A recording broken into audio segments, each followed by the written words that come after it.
Chapter 431.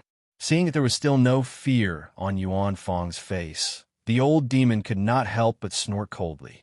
I know you've mastered some kind of damage transferability, but this time, you'll have to enjoy it. Saying that, the old demon took out a key, opened the cell door again, and walked in. Coming to Yuan Fang's side, the old demon stretched out his hand and pried open Yuan Fang's mouth. Then he took out a bug that looked like a centipede and stuffed it into Yuan Fang's mouth with a grim smile. One by one, the old demon stuffed more than 10 of them into Yuan Fang's mouth before he stopped. To prevent Yuan Fang from crushing the poisonous bug with his teeth, the old demon used his fingers to clamp Yuan Fang's teeth until the poisonous bug drilled into Yuan Fang's throat. Ugh! Yuan Fang's face showed a constipated expression after the poisonous bug entered his stomach, because it was not delicious at all. As for whether the centipede could hurt him, Yuan Fang was not worried at all. After all, he cultivated both his internal and external body, so why would he be afraid of a mere poisonous bug? It was the smell of the bug that made Yuan Fang feel disgusted. Seeing that Yuan Fang's expression had become extremely bad, the old demon could not help but grin. No matter how strong your body is, your internal organs are not capable of this. Let me tell you, this poisonous bug will drill into your stomach, but it will not be digested. Instead, it will gnaw at your body's organs bit by bit and inject venom into your blood vessels. When the venom flows into your heart, TSK, that taste is really wonderful. The old demon said with an intoxicated expression. Yuan Fang listened to the old demon's boast with a bored expression. From Yuan Fang's point of view, the poisonous bug might have already been in his stomach and killed by itself. In fact, what the old demon did not say was that this poisonous bug was not an ordinary poisonous bug. Instead, it was a life-sucking bug that he had cultivated with his own blood essence. This bug was connected to his bloodline, and its main function was not to torture people, but to devour their vitality and blood essence to nourish himself. The old demon had long reached the age where he should have died. The reason why he was still alive was because of the help of this poisonous bug. He would not tell anyone about this because it was his biggest secret. More importantly, as long as he did not say it out loud, everyone would think that he only liked to torture mortals. They would not know that he was always stealing the life essence of prisoners. At this moment, the old demon calmed his heart and began to wait for the poisonous insects to start devouring him. He was also looking forward to the feedback from the life essence. However, what surprised him was that the feedback from the poisonous insects should have appeared long ago if it was in the past. Why didn't it come this time? This made the old demon a little anxious. He looked at Yuan Fang and could not help but say, "Don't you feel anything?" When Yuan Fang heard that, he replied with a constipated expression, "Yes, it's quite disgusting. I feel like vomiting." Hearing this, the old demon was stunned. He raised his hand angrily and was about to slap Yuan Fang's face, but he didn't have the courage to do so. Oh! At this time, the venomous bug's feedback suddenly appeared. A pale green, almost transparent thread extended from Yuan Fang's chest and connected to the left side of the old demon's chest where his heart was. At this moment, the old demon's face revealed an expression of surprise. This was because he knew that the poisonous insect's life devour ability had been activated, and he would soon be able to absorb a large amount of life force. Looking at the stunned Yuan Fang, the old demon smiled sinisterly. "Little Baldy, be obedient and enjoy it. If it hurts, remember to shout louder." Yuan Fang nodded obediently. Oh! Suddenly, a scream was heard. However, it wasn't Yuan Fang who screamed. It was the old demon. His body trembled and suddenly fell to the ground, curled up, and began to twitch. Bit by bit, life essence was extracted from the old demon's body and entered Yuan Fang's body through the green string. The poisonous insect's life devour ability was currently negated by the monk's immeasurable body because the damage was less than 500 points. However, the 15% feedback began to extract life force from the old demon's body, and then through the green string, the life force entered Yuan Fang's body bit by bit. At this moment, the game notifications kept ringing in Yuan Fang's ears. Game notification. You have received 10 EXP points. Game notification. You have received 10 EXP points. Game notification. You have received 10 EXP points. All the life force was automatically converted into EXP points by the artifact and fed back to Yuan Fong. At this moment, Yuan Fong couldn't help but be dumbfounded. What's going on? Can being bitten by poisonous insects give me EXP? Oh my god, Buddha bless me. Soon, Yuan Fong leveled up under the old demon's transfer of life force. Game notification. You have received 10 EXP points. Your experience bar is full. You have successfully leveled up to level 9. Game notification. Leveling up reward. HP plus 48, Yini plus 1, STR plus 1. Happiness came so suddenly that Yuan Fong was caught off guard. Leveling up was already a huge problem for Yuan Fong. After all, he couldn't kill monsters at all. So at this moment, the increasing EXP points were a blessing from the heavens to Yuan Fong. It was the blessing of Buddha. Looking at the old demon on the ground wailing, Yuan Fong couldn't help but mutter, "Oh, Ba." He originally thought that the poisonous insects would be killed by the backlash, but he didn't expect this to happen. This also made Yuan Fong realize that this change was definitely the old demon taking something from him. Unfortunately, the old demon had encountered Yuan Fong, who had the most immeasurable body. Arg, what the hell is going on? How is this possible? The old demon fell to the ground and twitched. His eyes were wide open as if he was suffering from some inhuman torture. Quick, spit out the poisonous insects. Quick. Under extreme pain, the old demon's hair was disheveled and he kept wailing. However, Yuan Fong didn't care at all, nor did he sympathize with him. In his opinion, the old demon deserved it.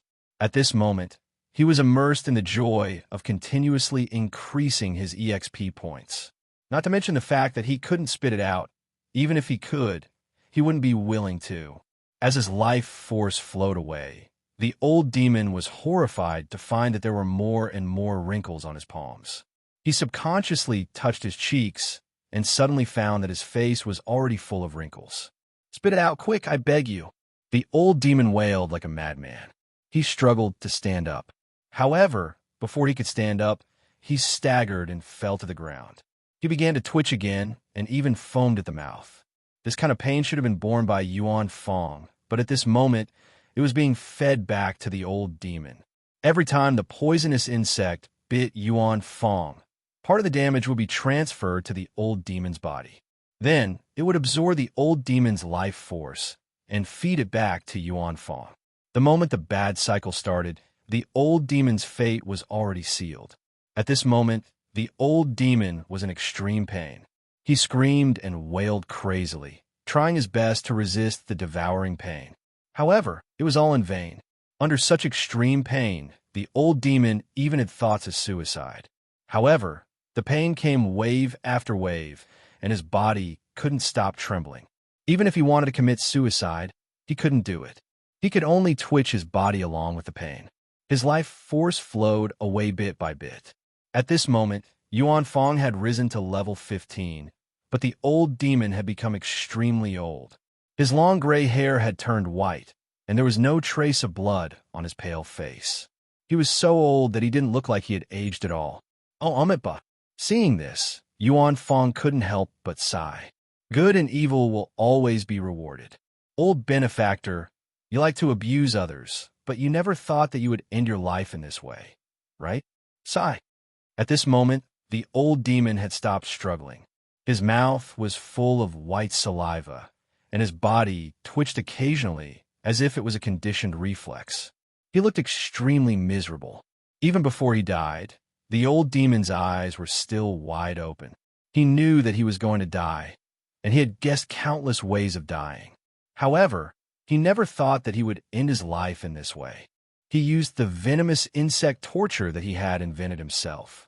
At the moment of death, he felt the extreme pain that the prisoners had experienced. That feeling was like he was in purgatory, and it was unbearable. At this moment, he suddenly regretted and felt that he shouldn't have invented such a thing. However, it was all too late. As a large amount of life force flowed away, the old demon's pain finally ended. When the last wisp of life force flowed out, his eyes gradually dimmed. Game notification. You killed the target ghost goat by means of damage feedback. Obtained 1 experience point, 0 soul coins. Huh. The moment he received the game notification, Yuan Fong was dumbfounded. Why was there only 1 experience point? And no soul coins? Yuan Fong was dumbfounded. He thought that after killing the target, he would get a lot of experience points, but he didn't expect that there would be nothing. However, what Yuan Fong didn't know was that the experience points on the ghost goat had already been absorbed by him through the feedback. The artifact couldn't produce experience points and soul coins out of thin air, so he didn't get the reward when he killed the target. However, Yuan Fong didn't know this, so he felt very sad. He even suspected that it was because of Mo Kowuliang that he had lost all the experience points he had gained. Thinking of this, Yuan Fong felt depressed. Mo Kowuliang was powerful, but he had too many restrictions. Buddha, do you not love Yuan Fong anymore? Yuan Fong's willpower was slowly sinking. At this moment, the game notification rang again. Game notification. You killed life-sucking bug by means of damage feedback. Obtained plus 29 experience points, plus 1 soul coin. Game notification. You killed life-sucking bug by means of damage feedback. Obtained plus 29 experience points, plus 1 soul coin. At this moment, following the death of the old demon, the life-sucking bug in Yuan Fong's body didn't have a target for damage feedback. It could only bear all the damage by itself. And finally, it started to die. The game notification rang for more than 10 times, and Yuan Fong was energized once again. This was because he knew that Mo Kowuliang didn't limit the amount of experience points he could gain. There was hope in his life again, and the Buddha was still protecting him. Looking at the dead old demon, Yuan Fong muttered, "Oh, it again," and began to struggle, because being suspended in midair made him feel very uncomfortable. However, it was obvious that even though he had leveled up, he still couldn't break free from the rope with his current strength. After a series of weak struggles, Yuan Fong gave up completely. It was late at night, and the surroundings were very quiet. Occasionally, the crackling sound of wood burning from the bonfire outside could be heard. Yuan Fong, who was still tied up in midair, started to think about life. At this moment, he suddenly thought that since he could gain a lot of experience points from the old demon, could he take this path in the future? For example, he could find monsters with curse abilities and let them cast a continuous damage curse on him. Then, he could continuously reflect the damage back to the cursed master and kill him. That way, he could gain experience points and soul coins. Thinking of this, Yuan Fong couldn't help but nod. It could work. Chapter 432. All in all, it was an impossible mission for them to save this player from the sinkhole at the Mansion of the Dead. That's right, but there's a big problem now. He's trapped in the sinkhole at the Mansion of the Dead. How are we going to save him? Thinking of this, Guyu clicked on his friend list and began to contact his friends who were cheating on the wall in Bakey. Dream on! The guard glared at him again and walked out of the prison slowly, locking the door. Little by little, he moved toward the food not far away. He looked like he was struggling, but soon they figured out the reason. Wang Long was speechless. How am I going to get out if I don't starve to death? As time passed, Yuan Fong was getting hungrier and hungrier. Yuan Fong, I think that unity is strength. A person's life is too monotonous after all. Besides, my master always said that the true meaning of Buddhism can only be found in the hustle and bustle of the world. The meaning of ascetic cultivation is to blend into life and step into the mundane world. So, I suddenly feel that it's better to join a guild. This is really good. The dog was speechless, because they were going to face an army, not just Earth alone. Besides, he was not sure if there were any other brothers from the 9 luminaries in the sinkhole at the Mansion of the Dead. Guyu, who looked helpless at first, was shocked when he heard that. But after thinking about it carefully, he felt that it was very feasible. The members of the wall-hanging team were all at least at the Ghost Commander level, and they had even killed Jin Yao when they joined forces. If they attacked together and snuck in instead of fighting head-on, they would indeed be able to deal a huge amount of damage. Wang Long. Little monk, where are you? I told you recently that many guilds want you to join them. Have you thought about it? Are there any guilds that you like? Facing the little baldy that even the great Lord Earth was helpless against, torturing him was undoubtedly a suicide mission. Looking at the food on the ground, Yuan Fong suddenly felt hungry. Wang Long. Earth strength is at the beginner level of a Ghost King. Although he's the weakest among his brothers, I can't defeat him. I can't save you. Helpless, JPG.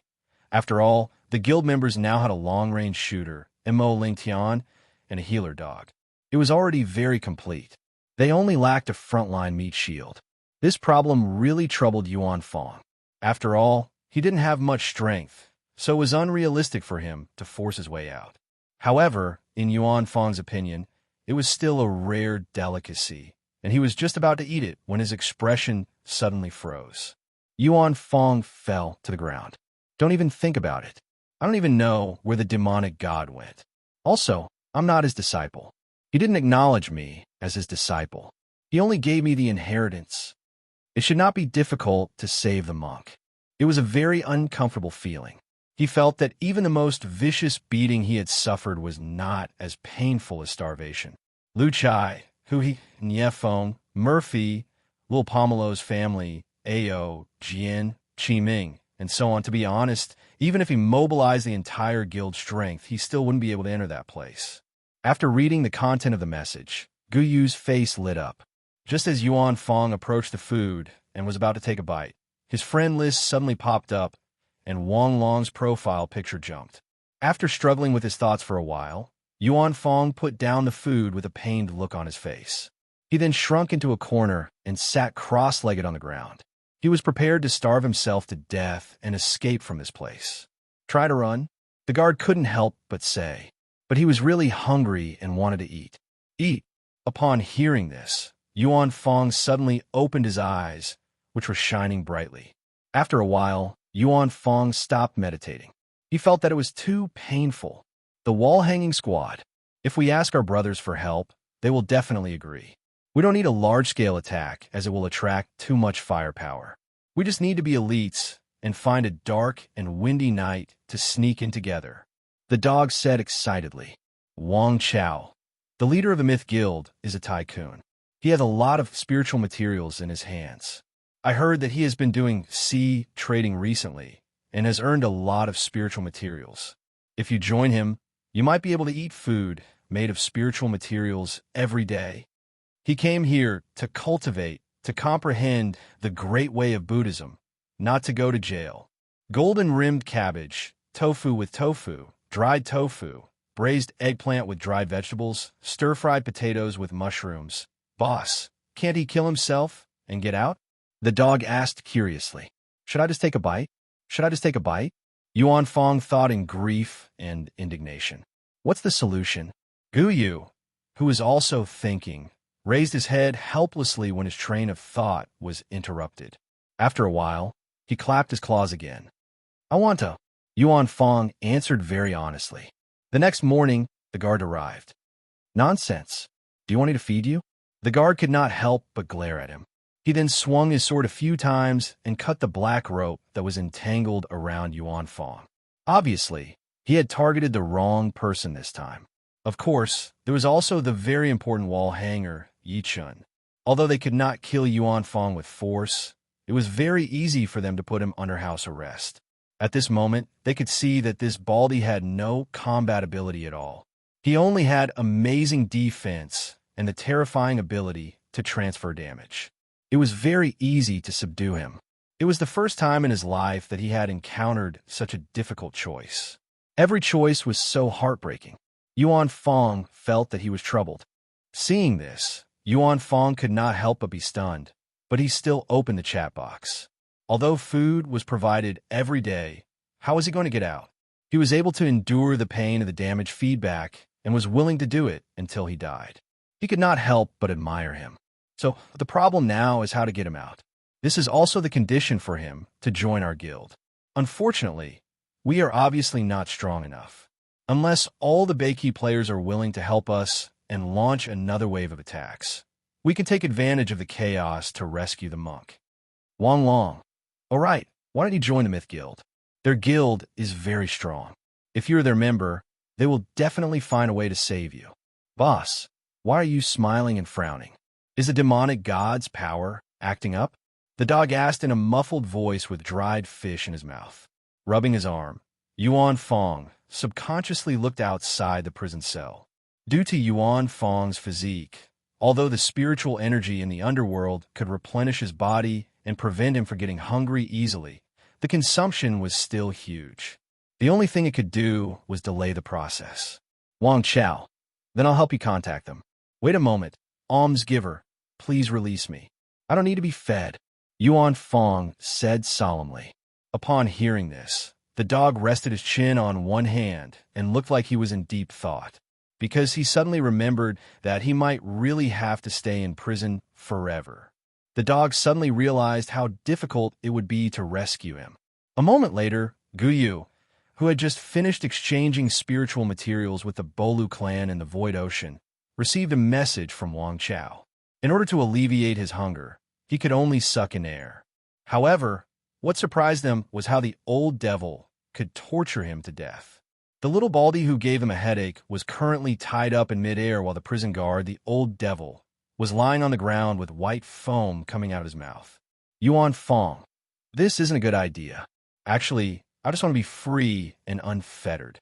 I never thought of joining any guild, but I still want to eat. The food smells so good. However, when he saw Wang Chao's message saying that this player was trapped in the pit of the dead, Guyu could not help but frown. Yuan Fong. Almsgiver Wang Long, I've been imprisoned by the Earth Lord and can't get out. Let's talk about joining the guild after I get out. I can only choose one of the two. What a painful choice. Yuan Fong, it's a long story. I wanted to train my supernatural power with Almsgiver Earth, but he cheated.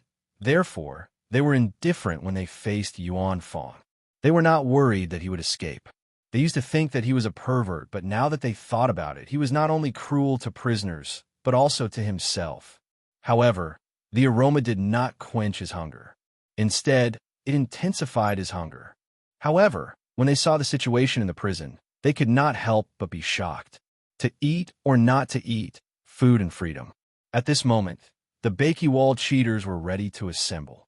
Yuan Fong immediately turned to face the wall and began to meditate to reduce his pain. At this moment, Yuan Fong was struggling with his thoughts. Yuan Fong, almsgiver, I'll figure it out myself. There's no need to trouble you. After the two guards left, Yuan Fong was overjoyed. He sat on the ground with his legs crossed and picked up the plate on the ground, ready to eat. Little Baldy, time to eat. At this moment, the old devil's face was gray. It was obvious that he was dead. The food provided by the guards was very simple.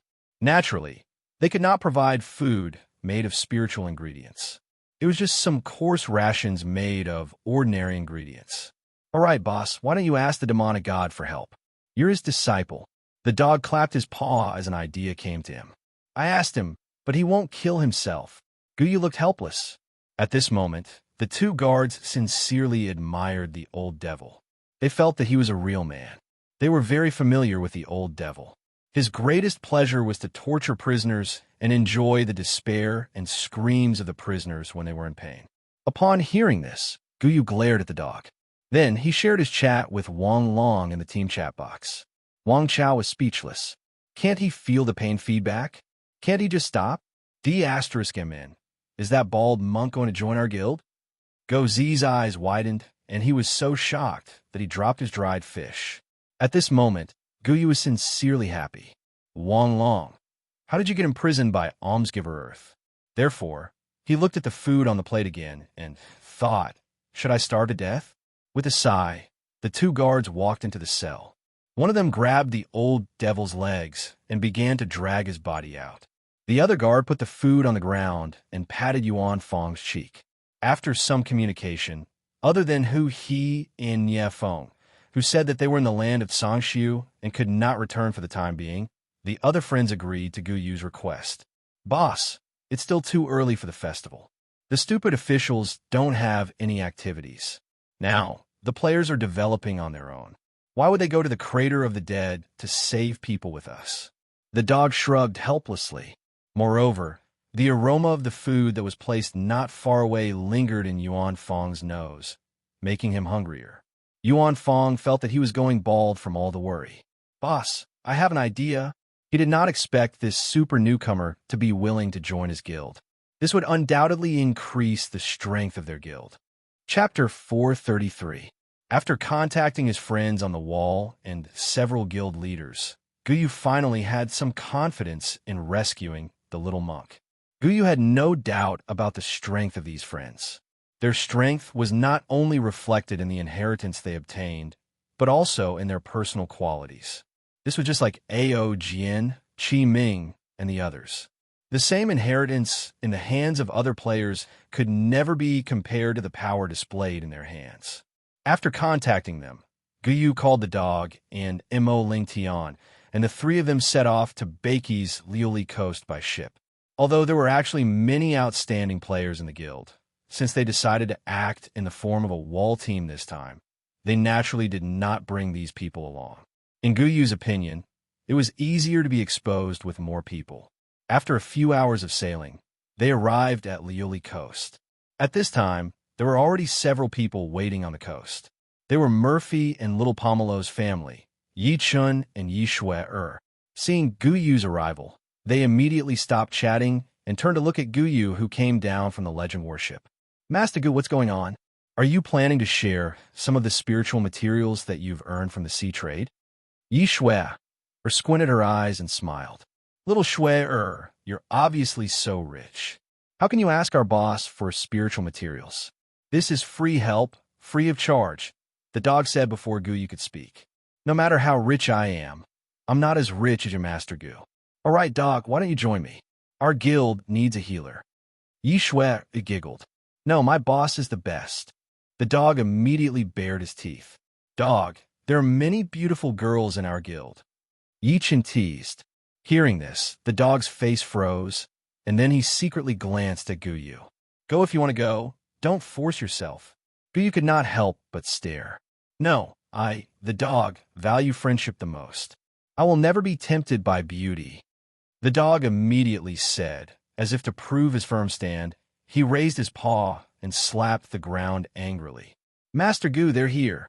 At this time, a shout came from afar. Everyone turned their heads and immediately realized that it was Chun Ziyu from the Great Dragon Guild. Behind him were Shui Li and Wen Qim. "Wow, a beauty!"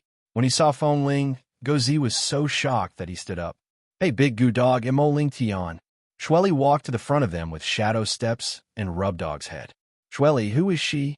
Gozi pointed at the beautiful Feng Ling and asked expectantly.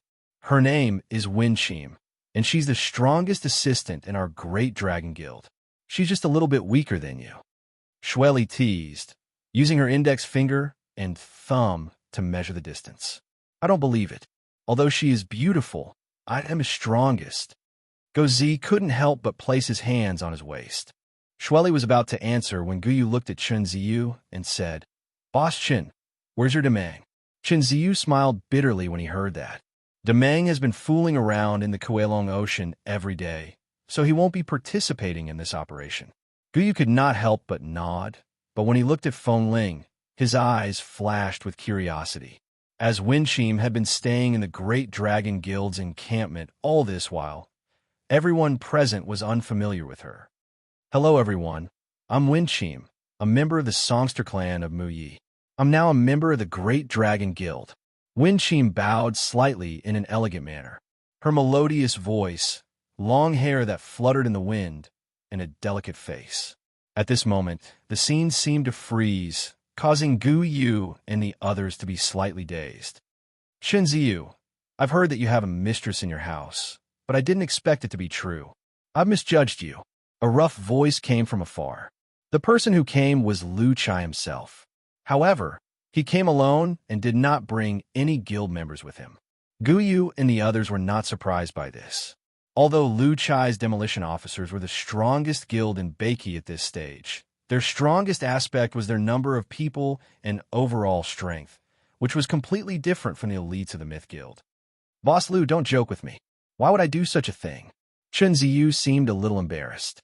Lu Chai laughed out loud when he heard that, then turned to look at Gu Yu. Bosku, you're too unkind. You've tricked this potential newbie into your hands without saying a word, and now you want us to help you save her. Just tell me what kind of compensation you're offering. Guyu shrugged helplessly. You're wrong this time. She came to me on her own accord. The Myth Guild has always been open to potential players. As for compensation, I'll definitely not let you come for nothing. I have 30,000 spiritual materials stored in my space, all of them as compensation.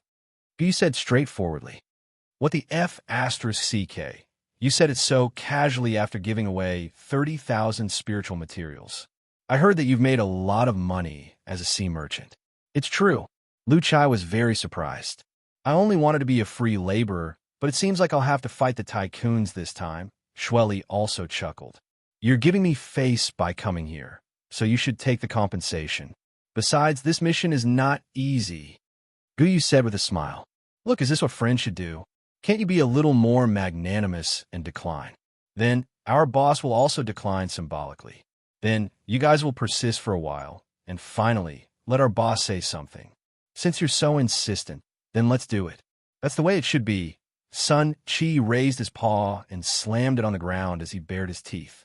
No, everyone said in unison. Among them, Chio's voice was the loudest. Yo, little kid, come and call me uncle. Sun Chi immediately turned his gaze to Chio and said with a smile, Uncle Dog, can I ride you? Chio immediately trotted to Sun Chi's side and said with a face full of anticipation. Upon hearing this, Sun Chi's expression instantly froze because Chio had inadvertently poked the sore spot in his heart. At this moment, Shueli, who was at the side, pulled out her dagger and pointed it forward. She shouted with a solemn expression, Dog Knight, charge and kill. Ha ha! Everyone burst into laughter. Sun Chi suddenly felt as if he had received a critical hit of 10,000 points. He could not help but bare his teeth at Shueli and almost pounced on her. I'm late. It's so lively here. At this moment, Qi Ming's figure also appeared not far away, walking over step by step. Old Master Qi Ming, Lu Chai, Guyu, and the others immediately turned around to greet him. At this moment, a figure also appeared on the other side. This person carried 9 spiritual swords on his back and looked extremely cool. It was Ao Jian. Old Master Gu, you're late. Ao Jian said with an indifferent expression. We just arrived too. We're not late, Guyu said with a smile. Guyu had long been accustomed to Ao Jian's attitude. After all, Ao Jian had been in the Myth Guild for a period of time. He had even contributed a lot during the guild hegemony competition, so he could be considered as an acquaintance. How many people are missing? At this moment, Lu Chai faced Guyu and asked. The great Demon King and Bomber are still in the land of Sangshu. They can't make it back in time. There was originally a beast-taming master, but his Shao Kuan is not suitable for land battles, so we didn't invite him. By the way, there's also old Master Tangmu. He can't make it either. Everyone is here now. Lu Chai could not help but nod when he heard that. He then glanced at the people present. Guyu, Sun Chi, Mo Lingtian, Yi Chun, Yi Shuer, Chun Ziu, Shueli, Feng Ling, Murphy and Little Pomelo's family, Ao Jian, Qi Ming, and himself. There were a total of 14 people. In Lu Chai's opinion, such a lineup was already very strong. Now let's make a plan on how to rescue this meat shield, Lu Chai said. Everyone nodded and then found a place to sit by the beach and began to discuss how to rescue the little monk. In the subsequent discussion, Lu Chai was basically the one who came up with the strategy. In this aspect, Lu Chai was more experienced than everyone present. During this period, everyone put forward their own opinions and constantly improved the process of the plan. However, during the process, Murphy and Little Pomelo expressed that they would not bring Chio to the battle. They wanted to exclude Chio from the plan. Regarding this, Chio strongly objected, saying that he was already a famous assassin and requested to join the battle. As Chio's attitude was extremely firm, persuasion was futile. Therefore, Murphy and Little Pomelo could only reward him with a round of mixed doubles before he became obedient. The discussion continued. As the sky gradually darkened, the rescue plan had been formulated. However, Everyone did not depart immediately. Instead, they continued to chat. After all, it was better to sneak into the battle in the dead of night. Moreover, everyone was familiar with each other. It was rare for them to get together, so Guyu specially bought a batch of extremely high-quality spiritual food and would spirit wine from the auction house. After treating everyone to a good meal, they decided to depart. Before they left, Cho once again objected, shamelessly and strongly requesting to join the team. Therefore, after receiving another round of filial piety, the team officially set off. 3 hours later, it was already late at night. Although the bonfire in the mansion of the dead sinkhole was still lit, and the soldiers were still performing their duty as guards, this was the moment when their vigilance was at its lowest.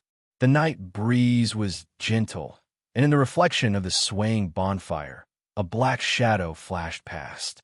The guard looked in that direction with a strange expression, but after realizing that there was nothing wrong, he turned back again. At this moment, little Pomelo and Murphy had merged into one, using the shadow stealth technique to quickly move toward the coordinates sent by Yuan Fong. The superb stealth technique allowed their movements to be extremely covert, and the guards could not find any trace of them at all. At this moment, in the prison cell, Yuan Fong was lying on the ground weakly, staring at the food on the ground. His heart was still in a state of incomparable struggle. Although he knew that someone would come to rescue him, Wang Long also told him that the other party did not have an absolute guarantee, but only asked him to be prepared. Therefore, Yuan Fong continued to starve, waiting for the rescue, and at the same time making sure that he was safe. That was to starve himself to death. At this moment, a shadow quickly came from afar and slowly gathered outside the prison cell, forming into two figures. Two cold lights flashed, and the iron bars were instantly cut by the sharp daggers, revealing a gap that was more than half a meter high. "Let's go," Murphy immediately said. The sudden appearance of Murphy and little Pomelo shocked Yuan Fong, but when he realized that they were the people who came to rescue him, Yuan Fong was ecstatic. Therefore, under the surprised gaze of Murphy and little Pomelo, he picked up the food and began to stuff it into his mouth. "What are you doing?" Murphy could not help but frown. I really can't hold on any longer. Since I can walk, I don't have to struggle anymore. I must eat." Yuan Fong answered vaguely. Upon hearing this, Murphy and little Pomelo looked at each other, almost stabbing him in the back. Did this sound like something a human would say? They came from afar to rescue him, but this little baldy obviously did not have the consciousness of being rescued. Chapter 434. Murphy and little Pomelo felt extremely helpless as they looked at Yuan Fong, who was wolfing down his food. To them, eating at such a critical moment was not being careless, but being extremely stupid. However, to Yuan Fong, who had been struggling for a whole day, he was afraid that he would develop a mental barrier if he did not eat this meal before leaving. Fortunately, Yuan Fong finished his meal quickly.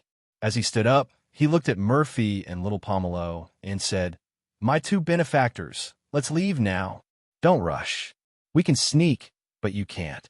It's not that easy to get out." Murphy immediately spoke and then opened the team's live chat channel. He said, "I've found the little monk. Make some noise and we'll bring him out." On the edge of the sinkhole, Guyu and the rest who were already prepared immediately took action. Mo Lingtian and Yichen drew their bows at the same time and began charging. Two flaming arrows slowly took shape and solidified. Bang! The bowstrings trembled and two arrows were released, shooting toward the bottom of the mansion of the dead sinkhole. Although one of the arrows was completely off the intended direction, fortunately, one of them accurately hit a tent at the bottom of the sinkhole. Boom! The tent fell apart in an instant. Flames rose and began to burn fiercely. The loud noise alerted many soldiers from the 9 luminaries. The well-trained soldiers did not hesitate and decisively sounded the alarm in the military camp. A large number of soldiers began to rush out of the tents and quickly gathered. Even Earth, who was in the midst of cultivation, suddenly opened his eyes at this moment with a trace of anger flashing in his eyes. He did not have to guess to know that it was the player clan again. He immediately stood up and walked out of the military camp. When he walked out of the military tent, it was a mess outside. A large number of soldiers were running toward their respective teams and getting ready to gather. In the distance, a tent was burning. The player clan is above the sinkhole. Red Tiger Camp, kill with me. Southeast side, above the sinkhole. Mystical Earth Camp, kill with me. Teams of soldiers quickly gathered and began to kill Gu Yu and the rest under the leadership of their commander. Gu Yu and the rest could not help but look grim when they saw the situation. Although the firepower attracted was not bad, the pressure they had to bear was also great. Everyone get ready. The bastards from the 9 luminaries are coming. Lu Chai clenched his fist as a ferocious look flashed across his face. At this moment, Gu Yu directly activated the body of the evil god. Red lines began to spread on the surface of his body. His body suddenly grew a meter taller, and his crimson eyes looked exceptionally terrifying. Seeing this, Qi Ming took a step forward and slammed the staff in his hand into the ground. A ghost dome domain that covered a radius of 15 meters was formed. Countless black shadows crawled out from the ground and began to wander in the ghost dome domain, wailing. Oomph. While Ao Jin snorted coldly, the 9 spiritual swords behind him slowly floated into the air and began to hover above his head. With a point of his arm, the 9 spiritual swords formed a sword formation in front of him. Everyone began to exert their strength and prepared to face the enemy. At that moment, a melodious and ethereal voice rang out.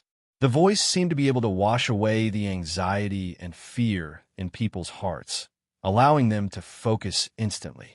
At the same time, a game notification rang in their ears. Game notification. All party members have received the blessing of Fengling's Song of the Wood Deity. All party members will receive 15 HP recovery per second, 200 HP bonus, 7 Yeni bonus, and 10% speed bonus. What the F asterisk CK? That's powerful. Sun Chi's eyes widened when he saw the effect of the attribute enhancement. Hee, Sun Chi, work harder and evolve as soon as possible. Otherwise, my sister Fenling will definitely surpass you. She's a group support, and the coverage is much larger than yours. Shueli pulled out her dagger and said to Sun Chi proudly. Ha! Sun Chi could not help but stick out his tongue in reply. Be quiet, they're coming. Try to hold on a little longer and buy them some time, Lu Chai said with a solemn expression. At the same time, the purple gemstone on his body began to shine, and a ferocious purple shadow of a wild leopard appeared on his boxing gloves. All right, you guys go. Don't worry about my healing capacity. As long as I don't get killed instantly, there shouldn't be a problem. Sun Chi grinned. 2 pairs of small wings grew out from his back and flapped as he levitated into the air. Howl! An arrogant dog howled. The sky was instantly lit up by the scattering of pale green light spots. Game notification. All party members have entered the healing range of the Rain of Tranquility. 30 HP recovery per second. Little fella, come out and bite me. At this moment, Yi Shui threw out a ball-like object. The ball-like object exploded in mid-air, and then a ferocious red fire dragon emerged. Roar! The moment the fire dragon appeared, it began to roar excitedly. Then it descended and stood behind Yi Shui. What the F asterisk CK? Fire dragon? The first pet in the whole server? Shueli looked very shocked. That's right. I've fed it with spiritual materials. Yi Shui smiled sweetly. Then she pulled out her dagger, twirled it twice between her fingers, and suddenly clenched it tightly. Kill! Battle cries filled the sky. Densely packed soldiers of the 9 Yao army surged up from the slope of the giant crater. The scene was terrifying. The collective battle cries even made the earth tremble slightly. Let's go. Lu Chai took a step forward and leaped into the air. Then he swung his arm downwards forcefully. Suddenly, a shadow of a purple wild leopard surrounded by lightning bolts pounced down, knocking down a large number of 9 Yao army soldiers along the way. At this moment, Lu Chai, who had landed on the ground, clenched his fist. Instantly, the purple wild leopard exploded. Streaks of lightning scattered in all directions, electrocuting another group of 9 Yao army soldiers. Although the effect of this attack was outstanding everyone in the team did not let their guard down at all because there were just too many 9 Yao army soldiers. As the front line, Guyu and Lu Chai were undoubtedly under the greatest pressure. At this moment, Guyu had already activated blood combustion. The scarlet flame outside his body burned and danced, making him look extremely ferocious and terrifying. He really looked like a devil. Boss Lu, let's compete to see who can kill more. I'm not reconciled to losing to you back then. At this moment, Guyu turned his head and stared at Lu Chai with his scarlet eyes. Haha, come, let's have some fun tonight. As a large number of 9 Yao army soldiers surrounded them, both of them dashed out at the same time and began to slaughter the 9 Yao army soldiers in the front line in order to protect the rear. On the second tier, Qi Ming and Ao Jian began to kill the remaining enemies that had bypassed Guyu and Lu Chai and entered the line of defense. On the third tier, Yi Shui, Shui Li, and the other assassin players began to wander around, looking for stray enemies and quickly harvesting them. In addition to the double HP recovery buff, the wall cheater team's first assembly erupted with unparalleled power and forcefully withstood the first wave of ferocious attacks. Naturally, Earth, who was far away, had also noticed this scene. His expression became extremely solemn. This was because he could also see that these players were very different from most of the other players. They were obviously much stronger in terms of strength. However, he did not think that a mere dozen people could take down this place. Moreover, he did not think that this team would be so ignorant as to try to take down the camp that he was stationed at, because it was simply unrealistic. In that case, they must be plotting something by doing this. Earth could not help but fall into deep thought. He began to think about what exactly they were plotting. As he thought about it, he suddenly had a flash of inspiration. He thought about the little Baldy that he had recently imprisoned. At this moment, he could not help but reveal a smile on his face. Thinking of this, he immediately turned around and dashed toward the direction of the prison cell. At the same time, Murphy and Little Pomelo received the retreat signal from Lu Chai in the team voice chat. They decisively pulled Yuan Fong out of the prison cell and began to run toward the outside world. Their journey was very smooth. A large number of soldiers were attracted by Guyu and the others. All of them had gathered to besiege them. There were no soldiers stationed outside the prison cell at all. Seeing this scene, Murphy and Little Pomelo were overjoyed. They quickly pulled Yuan Fong and sprinted to the other side, intending to escape with Yuan Fong. However, at this moment, a figure appeared in front of them, looking at them with a smile. This person was wearing a khaki armor. There was a pattern that looked like a mountain peak in between his eyebrows. It was Earth, one of the 9 Yao brothers. What a foolish plan. Earth shook his head and sighed as he looked at Murphy and the others. At this moment, Murphy and Little Pomelo's expressions changed abruptly. Initially, they thought that this plan was a success. However, they did not expect that the strongest person in the camp, Earth, would stop them at this crucial moment. Almsgiver Earth, how have you been? Yuan Fong immediately greeted. Long time no see. Earth smiled faintly. May the Lord Buddha bless your family. Yuan Fong said again. At this moment, Earth's smile disappeared, and his eyes revealed a murderous intent. Little monk, run, we'll stop him. Under such circumstances, Murphy and Little Pomelo quickly made a decision. Almsgiver, we'll live and die together, Yuan Fong said with determination. Stupid bald donkey, he won't kill you. You won't die even if we die. Do you think you're filming a movie where we'll live and die together? We're here to save you. Run. Murphy was so angry that he wanted to turn around and stab Yuan Fong in the back. Got it. Hearing Murphy's rebuke, Yuan Fong was slightly embarrassed. He quickly turned around and ran away. He won't be able to escape, and both of you must die too. Earth snorted coldly when he saw this. He suddenly rushed toward Murphy and Little Pomelo, swinging both of his palms at the same time. At this moment, Murphy and Little Pomelo merged into one and turned into a shadow, narrowly dodging the attack. Although they knew that they were no match for Earth, they were still confident that they could withstand the attack for a while. After all, they had the strength of a ghost commander. When Earth missed his attack, the black shadow on the ground slid to the back of Earth. Both of them leaped out of their consolidated forms at the same time. Their sharp daggers, accompanied by a sudden flash of cold light, stabbed down violently. Roar! Earth stomped on the ground with his right foot.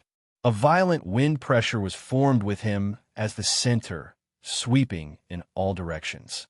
Instantly, Murphy and little Pomelo, who were close to him, flew away. Above the sinkhole in the mansion of the dead, the battle between Gu Yu and the others was still going on. Facing more and more enemies, the pressure on them continued to increase. Most importantly, the enemies had begun to surround them.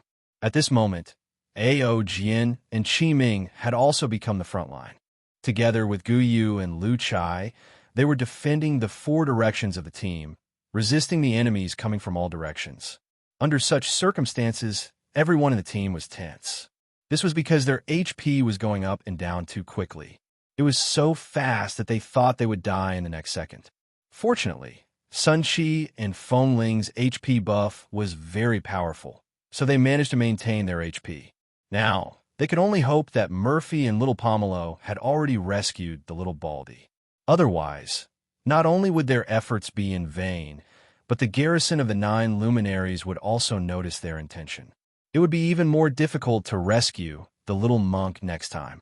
Chapter 435. Facing the siege of the 9 luminary soldiers, Gu Yu and the others found it extremely difficult to resist. The attacks did not only come from the 9 luminary soldiers in front of them, but there were also countless long-range attacks coming from the back. Under the overwhelming attacks, no matter how strong the few of them were individually, they were gradually unable to hold on. Under such circumstances, Gu Yu even spent a lot of money to purchase a batch of auxiliary tools from the shop in order to hold on a little longer. At this moment, they felt that it was almost time. From their point of view, Murphy and little Pomelo should have taken the little Baldy away. However, at this moment, Sun Qi's voice suddenly came from above. What the F***? Why is that idiot here? Sun Qi, what's going on? Shueli, who was killing the enemies, could not help but ask. That damn bald donkey. He ran in our direction. He's now mixed in with the 9 luminary soldiers and getting beaten up. F***. At this moment, everyone in the team cursed. They were speechless at such a stupid teammate. They were desperately resisting the enemy to buy time for the little Baldy to escape, but they did not expect the Baldy to run in their direction. I'm going to save him. You guys hold on. Ao Jian said in a deep voice. He then waved his right arm, and the 9 spiritual swords lined up in front of him, forming a circular lotus sword formation, and began to push forward. Ao Jian, it's all up to you. Lu Chai roared and slammed his crimson right arm on the ground, sending a group of soldiers flying. Without Ao Jian, the pressure on the team increased tremendously. Fortunately, Yi Shui Er's fire dragon came in handy at this moment. It blocked Ao Jian's previous position and blocked the attacking soldiers. There was no doubt about Ao Jian's strength. As the sword formation rotated, sword aura crisscrossed, and soon a path was cleared. However, he also felt the pressure at this moment, because the sword formation consumed too much energy, and he felt that he could not hold on for much longer. However, he still gritted his teeth and persevered. As he pushed forward, he soon arrived near Yuan Fang's position. At this moment, Yuan Fang was still lying on the ground, surrounded by the 9 luminary soldiers. He screamed from time to time, "Monk, come with me." Following Ao Jian's angry roar, a huge spiritual sword shot from afar, crushing all the soldiers in the surrounding area. Then, the giant spiritual sword collapsed and separated, turning back into 9 spiritual swords. Thank you. Yuan Fang quickly got up from the ground and ran toward Ao Jian along the path. The 9 spiritual swords protected Yuan Fang, killing the soldiers who were attacking from all directions and escorting him to Ao Jian's side. Go! Ao Jian let out a furious roar. As he turned around, he clasped 2 of his fingers together to form a sword finger. Once again, he manipulated the spiritual sword to initiate the massacre, clearing a path for Yuan Fang, Gu Yu, and the others. Under the protection of Ao Jian, Yuan Fang ran all the way and finally reached a safe area. At this moment, Ao Jin finally could not hold on any longer. The spiritual power in his body was exhausted, and he was surrounded by the surrounding soldiers. However, he did not give up. He gripped his sword with both hands and began to fight with all his might. Under such circumstances, no matter how strong Ao Jin was, he could not hold on for long. He fell to the ground and turned into a black fog. Game notification. Team member Ao Jin has died. Hearing the game notification, Shueli could not help but slap the round Baldy's head. Damned bald donkey, don't you know how to run? Why are you running into a pit? When Yuan Fong heard this, he rubbed his head, feeling aggrieved. I didn't want to either. The earth elemental blocked my way, so I could only run forward. What? You were discovered by the earth elemental? What about Murphy and little Pomelo? Yi Shui stared at him and asked. They are dragging the earth elemental and let me run first, Yuan Fong said in a slightly aggrieved tone. Slap. Hearing this, Shueli could not help but slap Yuan Fong's bald head again. Why did you run when I told you to? Don't you know that we'll live and die together? Scumbag. Yuan Fong was speechless.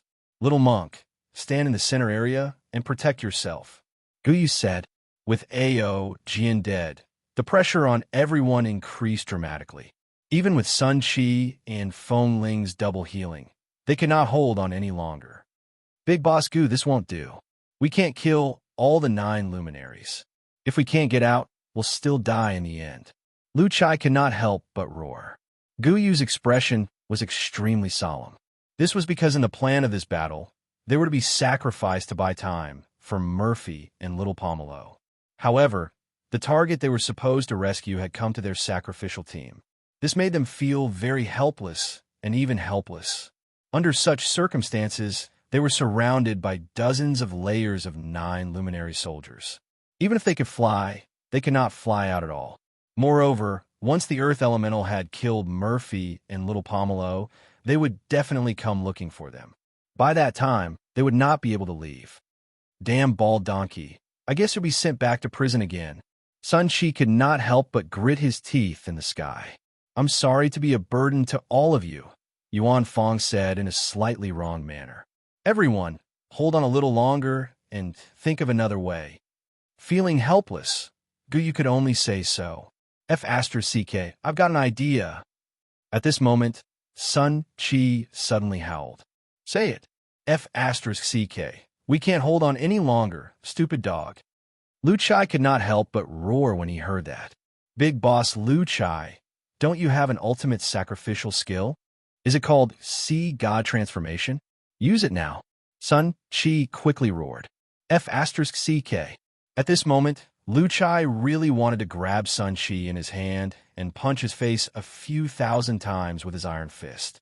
Although the title sacrifice was a very powerful ability, Lu Chai was traumatized after using it once. He almost became autistic because of it. If he were to use the Sea God body, wouldn't he return to level 0 again? Yeah, Big Boss Lu, the Sea God body, Shueli said with bright eyes. F***, I don't need it, Lu Chai said gloomily. After thinking for a while, he still posted the details of the title sacrificial skill on the team's public channel. Title sacrificial skill, special sacrificial skill. Skill introduction, a gift from the Sea God. Once this skill is activated, the user can choose to sacrifice some tributes to receive the blessing of the Sea God. Selectable tributes, soul coins, equipment, health points, attribute points, spiritual materials, spiritual ores, experience points, level, skill hint. The tributes cannot be returned after resurrection. F***, this skill is really exciting. Shueli could not help but exclaim. Don't interrupt. At this moment, Yi Shui suddenly appeared beside Shueli and helped him kill a 9 luminary soldier who was attacking them. Do you think I dare to use it? If I want to bring him out under the siege of so many 9 luminary soldiers, I'll have to sacrifice all my levels and equipment. This is my year's worth of hard work, Lu Chai said helplessly. I have an idea, Big Boss Lu. Spiritual materials will work too, right? I have 30,000 level 1 spiritual materials in my space. Is that enough? Guyu said excitedly. F***, how would I know? Why don't we give it a try?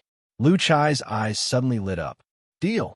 Both of them exerted their strength at the same time and repelled a wave of enemies. Then, they decisively opened the trade.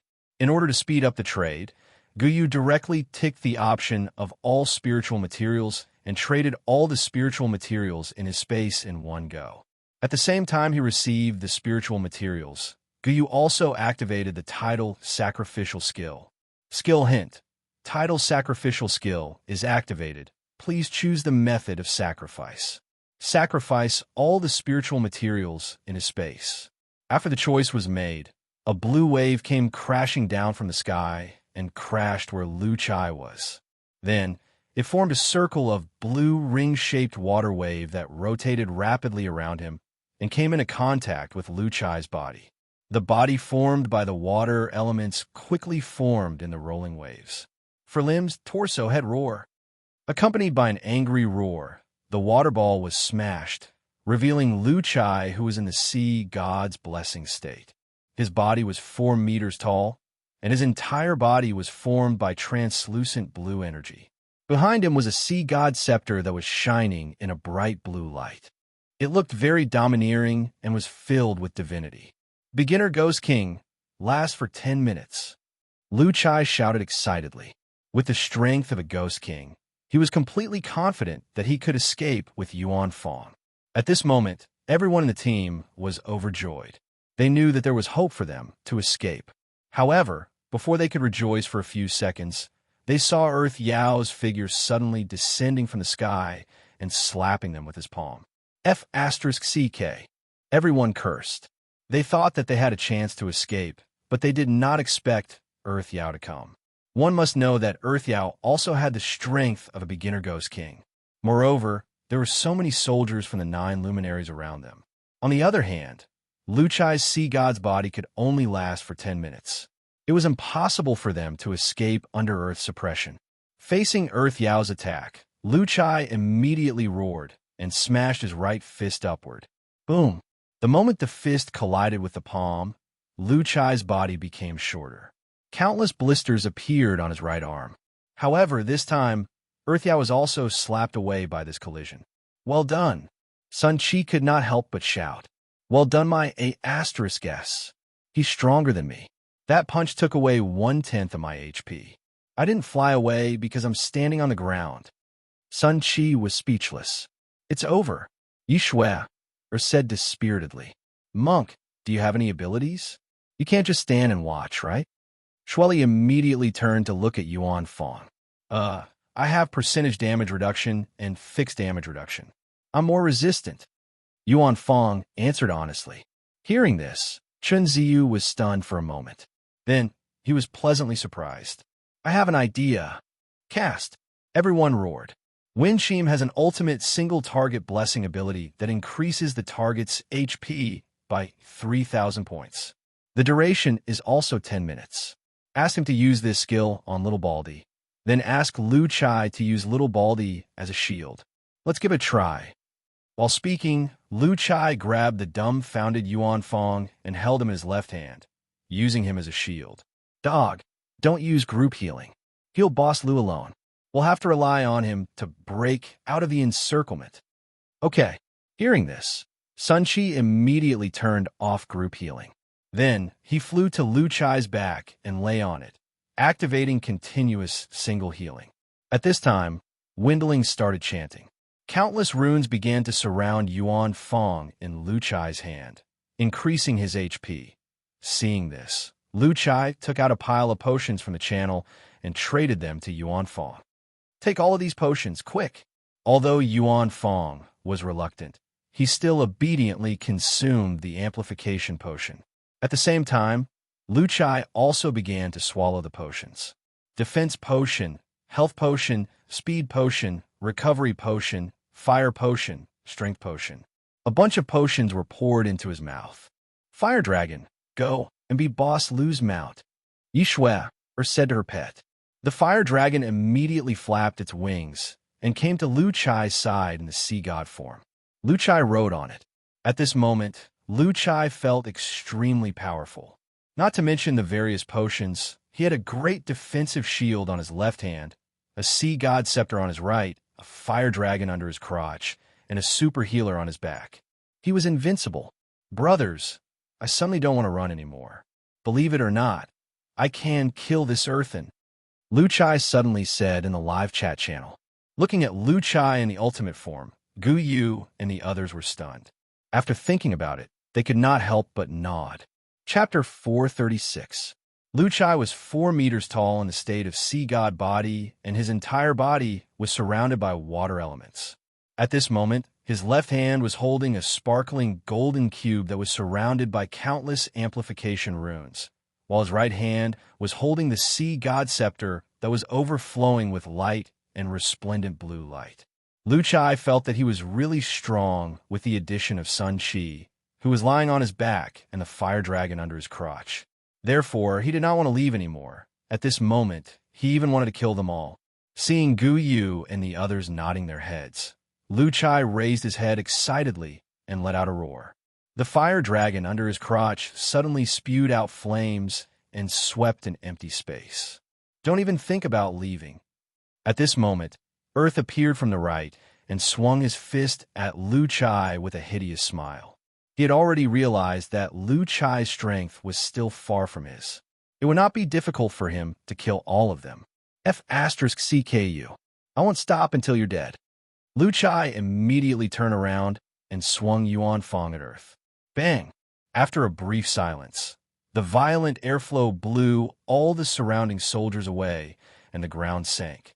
At this moment, Yuan Fong's head was buzzing, and he was completely stunned by the attack. He felt as if his soul had left his body, and his eyes widened subconsciously. Game notification. Received 3218 damage from Earth.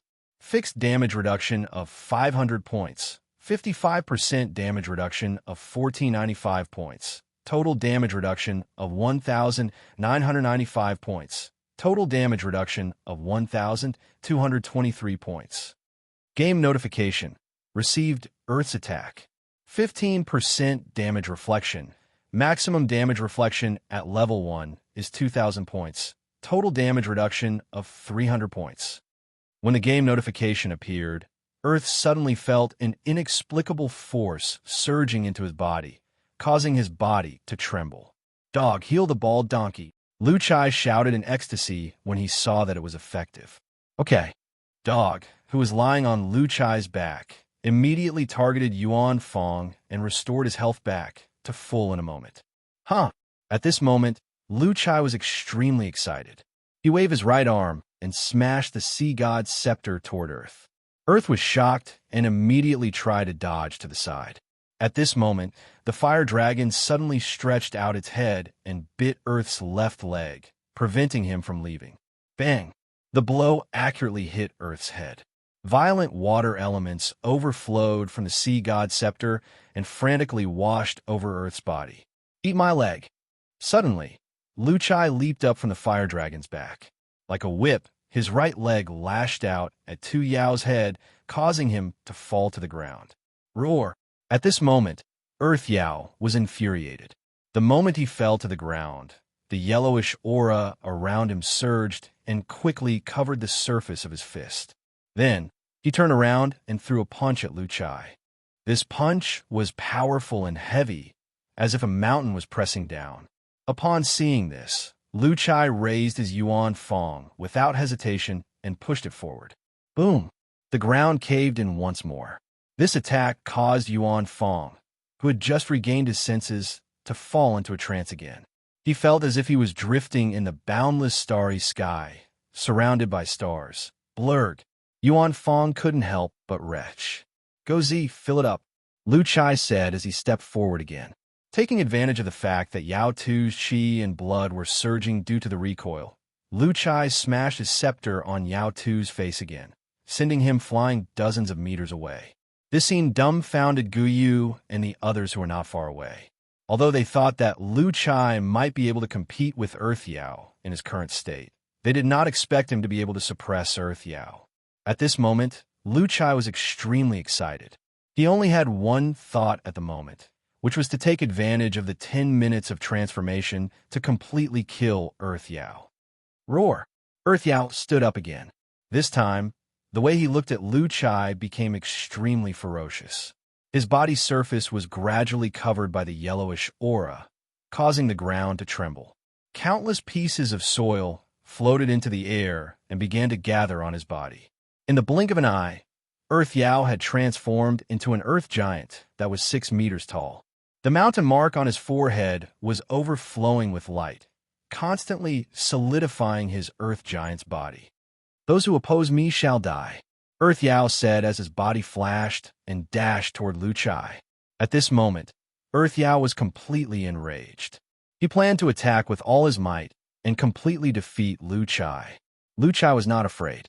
He immediately patted the fire dragon and dashed toward Earth Yao. The battle between the two giants began once again. However, Lu Chai only had one tactic, which was to use Yuan Fong to block the attacks and take advantage of the time when the damage was reflected to launch an attack.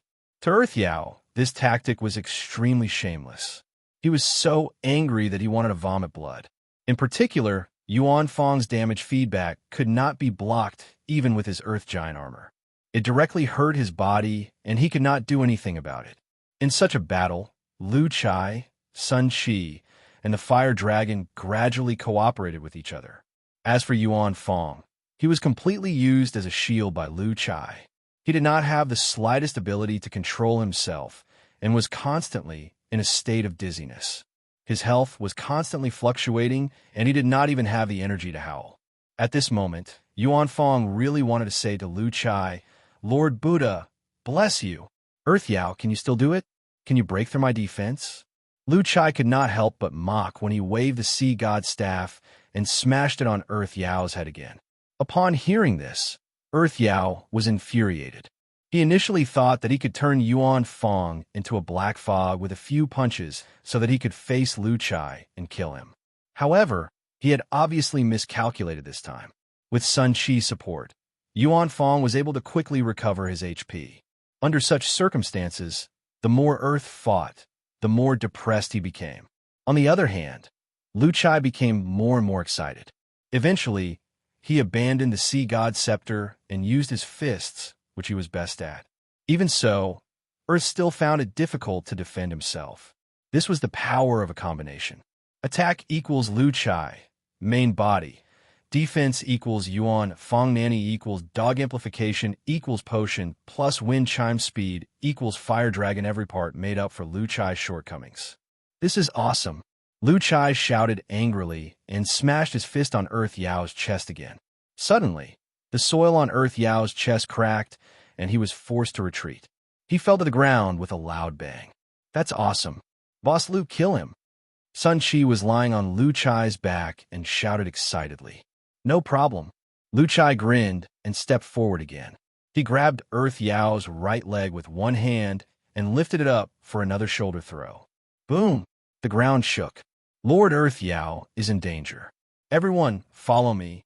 At the back of the 9 Luminaries' army, the Ghost Commander who was leading the team to besiege Guyu and the others looked extremely serious. They immediately gathered together and charged at Lu Chai.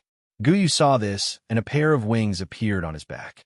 He leaped forward and blocked their way. "Our battle is not over yet. Kill!" The few commanders immediately stepped forward and wanted to kill Guyu.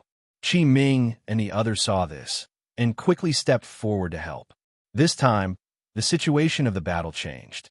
It became Guyu and the others blocking the attacks of the 9 Luminaries' army and the few commanders to buy time for Lu Chai to kill Earth Yao. Knowing the importance of time, Lu Chai's attacks became more and more ferocious. He blocked with his left hand and attacked with his right hand. Under the combination of attack and defense, Earth Yao was forced to retreat. The surface of his body was covered with cracks and soil was falling off continuously.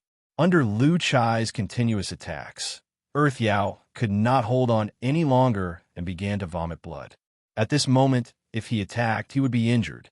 If he did not attack, he would still be beaten. He was extremely frustrated, but there was nothing he could do. As the battle continued, the soil on Earth Yao's body fell off in large areas. He panicked. Now his brothers were guarding his big brother Xing Yao's breakthrough to the late Ghost Emperor stage. He was the only one stationed in Beiki, but his opponent's strength was obviously not something he could fight against. If the battle continued like this, he would definitely die. At this time, Earth Yao was not aware of the time limit of Lu Chai's sea god body. After realizing that he was no match for Lu Chai, he suddenly thought of escaping. If he continued to fight, he believed that he would be exhausted to death sooner or later because he could not break through his opponent's defense. Moreover, he was injured now. If he did not run now, he would not have a chance when his strength was exhausted. Thinking of this, he gritted his teeth and turned to leave. As for the territory of the 9 Luminaries' army in Beiki, although he was unwilling to lose it, he knew that as long as his big brother broke through to the late Ghost Emperor stage, it would be a piece of cake for him to take back Beiki. Therefore, he gritted his teeth and endured the pain in his body. He turned around and floated into the air, shooting toward the sky, trying to run. Seeing this, Lu Chai immediately patted the fire dragon. The fire dragon immediately flapped its wings and flew up with Lu Chai, chasing after Earth Yao. At this moment, Earth Yao was injured and his flying speed was obviously reduced. Lu Chai's body in the form of water element was not heavy, so the fire dragon did not feel much of a burden. In terms of speed, it was not much slower than Earth Yao. Looking at the time, it was less than 5 minutes. Lu Chai was anxious because the fire dragon's flying speed obviously could not catch up with Earth Yao. If this continued, he would be killed when the transformation time was up, unless he retreated now. However, he had already injured Earth Yao. How could Lu Chai be willing to leave just like that? Thinking of this, Lu Chai summoned the sea god scepter that was floating behind his back into his hand. He began to gather the power of the water element and formed water balls, throwing them toward Earth Yao. At this moment, the land battle had changed to an air battle. As a warrior, Lu Chai also transformed into a sorcerer. However, Lu Chai, who had no spellcasting experience, threw all kinds of water balls off target, making him extremely annoyed. "Boss Lu, are you a pig? You threw it off target. You threw it off target. F***CK, you couldn't even throw it at such a close distance just now. If I were you, I would choose to commit suicide. Oh my god, how could you throw it off target like that? What the F***CK? Sun Chi, who was lying on Lu Chai's back, kept howling. "Shut up, stupid dog." Lu Chai was extremely helpless. He felt that he was not made to be a sorcerer at all. He could not even throw the water balls at the target. It's over. Earth Yao has run far away. This is a huge loss. Sun Chi could not help but hold his head in disbelief. They initially thought that they could kill Earth Yao this time and make a huge profit. They did not expect that even though they could defeat Earth Yao, it seemed like Earth Yao was about to run away. "Stupid dragon, fly faster." Sun Chi, who was unwilling, immediately climbed from Lu Chai's back to the fire dragon's head. He imitated Lu Chai's tone and shouted angrily. At the same time, he raised his claw and slapped the fire dragon's head. Roar! A trace of grievance flashed in the fire dragon's eyes, but it still increased the speed of its wings.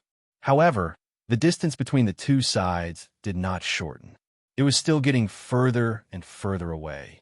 This filled Lu Chai and the others with unwillingness.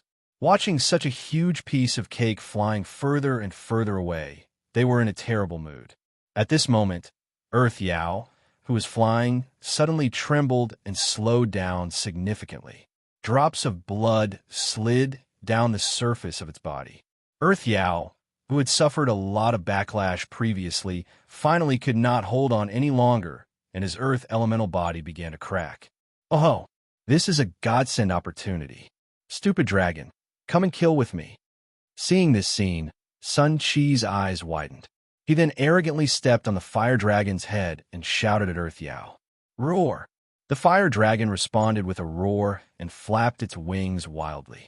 At this moment, the distance between the two sides began to gradually shorten. Lu Chai, Sun Chi's, and the fire dragon's expressions gradually turned ferocious and murderous. At this moment, Earth Yao was obviously unable to hold on any longer. Its flying speed had decreased greatly. Even if it gritted its teeth and persisted, the distance between them was still getting shorter. "Aha! Earth Yao, your brother dog is here." Do you want me to heal you and let you fly another 100 meters? Sun Chi laughed arrogantly. Stupid dog, go back to your back. Be careful of being killed by Earth Yao's counterattack. Lu Chai could not help but scold the arrogant dog. All right, Sun Chi answered immediately. He leaped up and climbed on a Lu Chai's back. 50 meters, 40 meters, 30 meters, 10 meters. As the distance between them shortened, Lu Chai could not help but raise the sea god staff and get ready to hammer Earth Yao. The smile on the faces of the man and the two beasts became extremely ferocious. As long as they got close to Earth Yao, the injured Earth Yao would definitely die. At this moment, Earth Yao was also panicking. Looking back at Lu Chai, who was getting closer and closer, he wailed in his heart. He felt that he would not be able to escape death. However, at this moment, a flaming arrow flew from below and accurately hit the fire dragon under Lu Chai. Game notification: attacked by teammate Yichun. As a member of the same team, the damage is exempted. Although the damage was exempted, the fire dragon's rhythm was obviously disrupted. Its body suddenly fell, and it flapped its wings continuously to stabilize itself. However, at this moment, there was a large distance between it and Earth Yao. F***CK. Sun Chi and Lu Chai's eyes widened. I'm sorry. I just realized that the distance between you guys had increased, so I wanted to save the situation. Moreover, I was aiming at Earth Yao. Yichen's slightly embarrassed voice was heard in the live chat channel. F***CK. Go to hell, pighead ye. I'll bite you to death when we get back. F***CK. You promised to save the situation by accident. Is this how you hurt your teammate by mistake? See if I don't beat you up when we get back. Roar anger. At this moment, Lu Chai and the others really wanted to smash Yichen's head. This was too much. Victory was clearly within their reach, but they did not expect Yichen to ruin it. Stupid dragon, fly quickly. If we can't catch up with Earth Yao today, I'll stew you too. Sun Chi angrily slapped the fire dragon's head and scolded as Earth Yao flew further away. The fire dragon felt wronged when heard that. It even wanted to turn around and complain to Yi Shuer. It felt that the man and beast on its back were like hooligans who had no manners at all. Fortunately, Earth Yao was already seriously injured.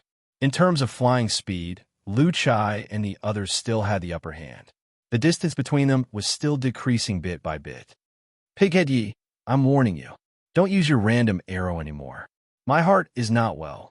Sun Chi immediately warned in the live chat channel to be on the safe side. Yes. Yichen knew that he had made a mistake and quickly admitted defeat. At this moment, the man and the two beasts' expressions became ferocious again. Their killing intent rose again. As the distance between them shortened, Lu Chai once again raised his sea god scepter and was ready to smash Earth Yao. It was getting closer and closer to 10 meters, 5 meters. Lu Chai raised the sea god scepter high and began to accumulate strength, preparing to smash Earth Yao's head. At this moment, the sound of a sharp object piercing through the sky was heard. Lu Chai and Sun Chi immediately turned their heads and saw a blue arrow appearing from below, speeding toward them. Upon seeing this, Lu Chai and Sun Chi immediately began to curse in the live chat channel. Even the fire dragon below could not help but roar in anger. Bosses, it really wasn't me this time, Yichen said dumbfoundedly. At this moment, the arrow flew past the surface of the fire dragon's body and accurately hit Earth Yao in front of it. Suddenly, a blue light flashed, and Earth Yao let out a shrill scream. The earth elemental body on the surface of its body had completely collapsed, and its body suddenly fell from the sky. The man and the two beasts who witnessed this scene were dumbfounded. Chapter 437. Lu Chai and Sun Chi were dumbfounded when they found out that the arrow was not shot by Yichen. Kill steal? The thought popped up in their minds. At the border between the barren grassland and the mansion of the dead, a handsome man stood there. He was wearing a black robe with blue vine patterns on his sleeves and lapels. He was carrying a quiver on his back. At this moment, in his left hand, a blue bow formed from energy was shining brightly, and an arrow was slowly condensed in his right hand, which was pulling the bowstring. He aimed at the falling Yao earth and shot the arrow again. A sharp whistling sound rang through the air as the arrow pierced through the sky, once again accurately hitting the falling earth. Accompanied by Earth's blood-curdling screech, a blue energy flower bloomed in the air, instantly as gorgeous as fireworks. F***CK, don't let the kill steal. Stupid dragon, fly down now. Sun Chi shouted anxiously. The fire dragon roared in response. Its body suddenly descended and began to dive toward the falling Yao earth. At this moment, a scene that shocked Lu Chai and the rest happened. The arrow that was inserted in the Yao earth's chest suddenly twisted and formed a miniature blue formation. A ferocious demon with 2 horns on its head roared and emerged from it. Its body kept expanding in the air.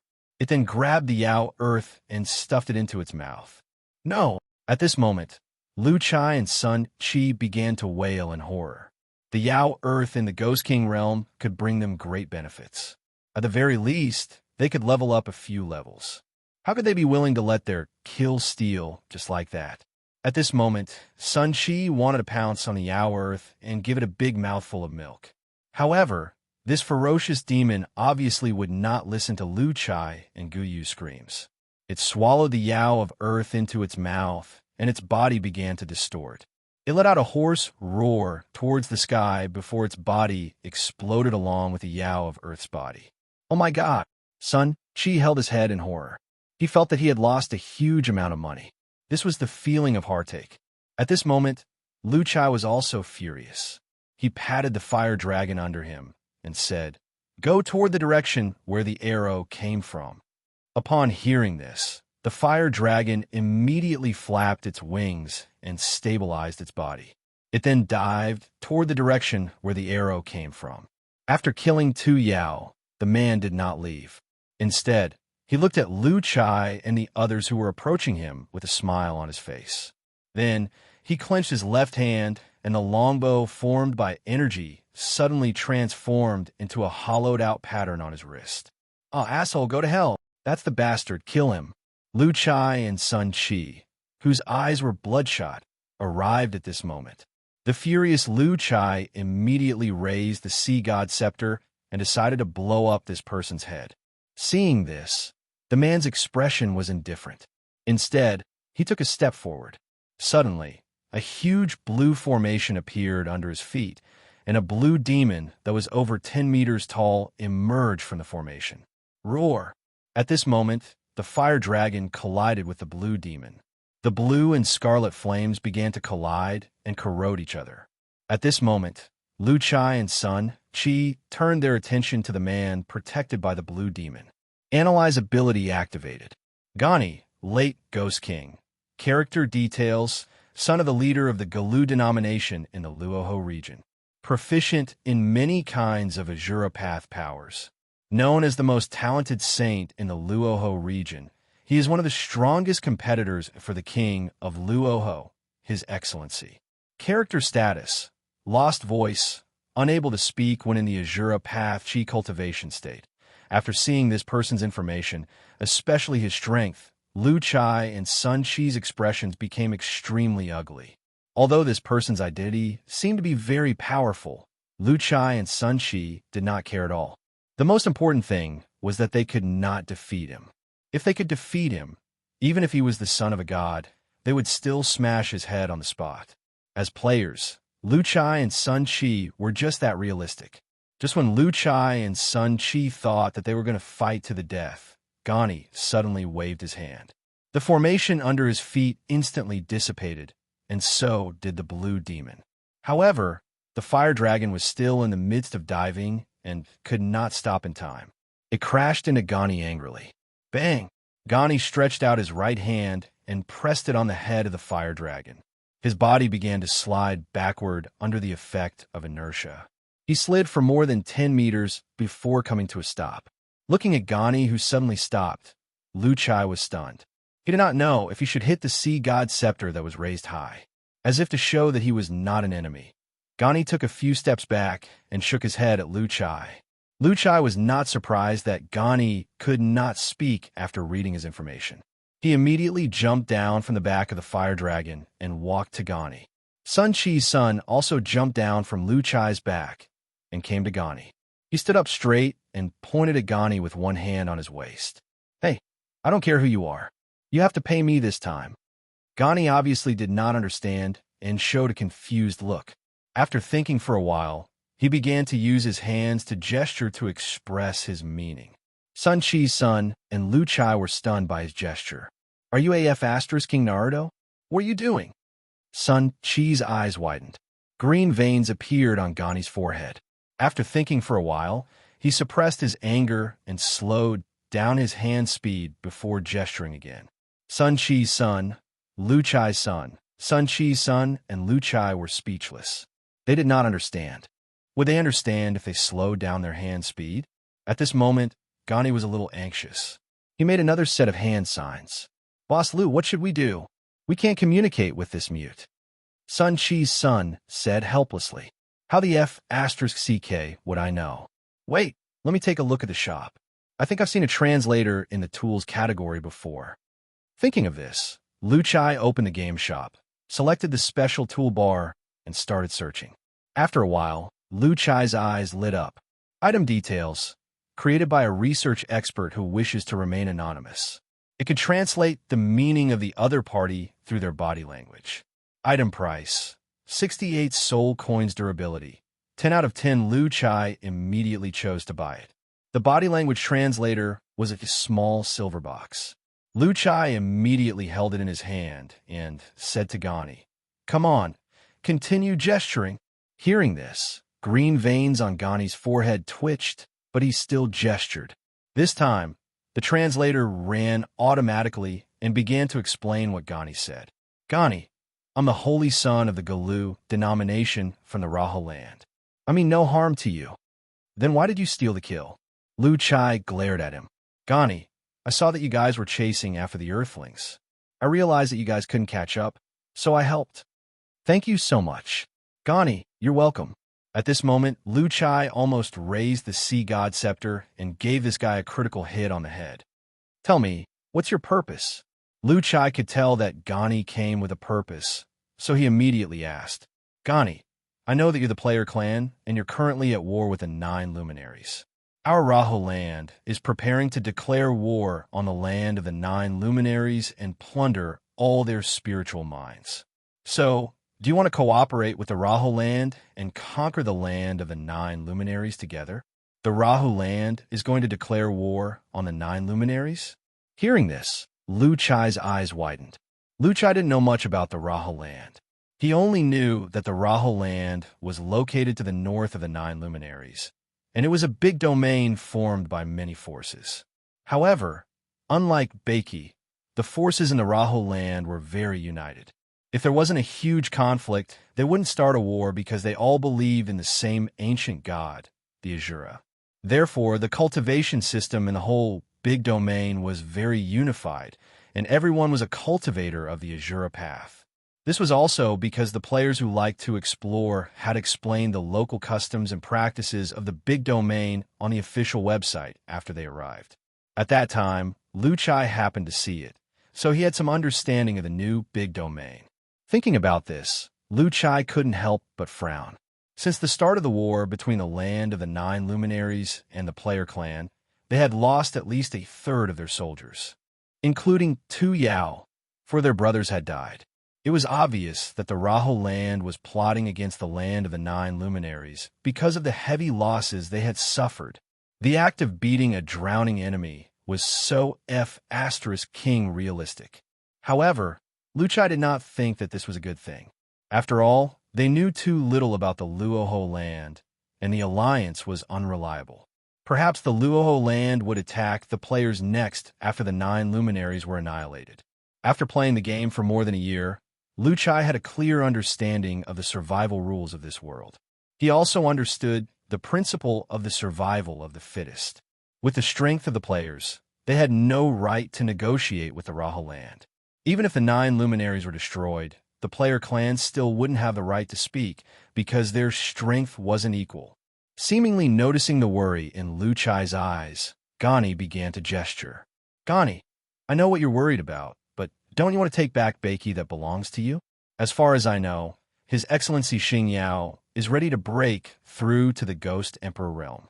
Now, to prevent other forces from taking the opportunity to attack him, he has summoned all his brothers except for Earthlings. As long as he succeeds in breaking through, it will be very difficult for you to take back Beiki. You might even be wiped out. The meaning of Gani's words was obvious. He was even warning Lu Chai that if he didn't cooperate, destruction would be waiting for him.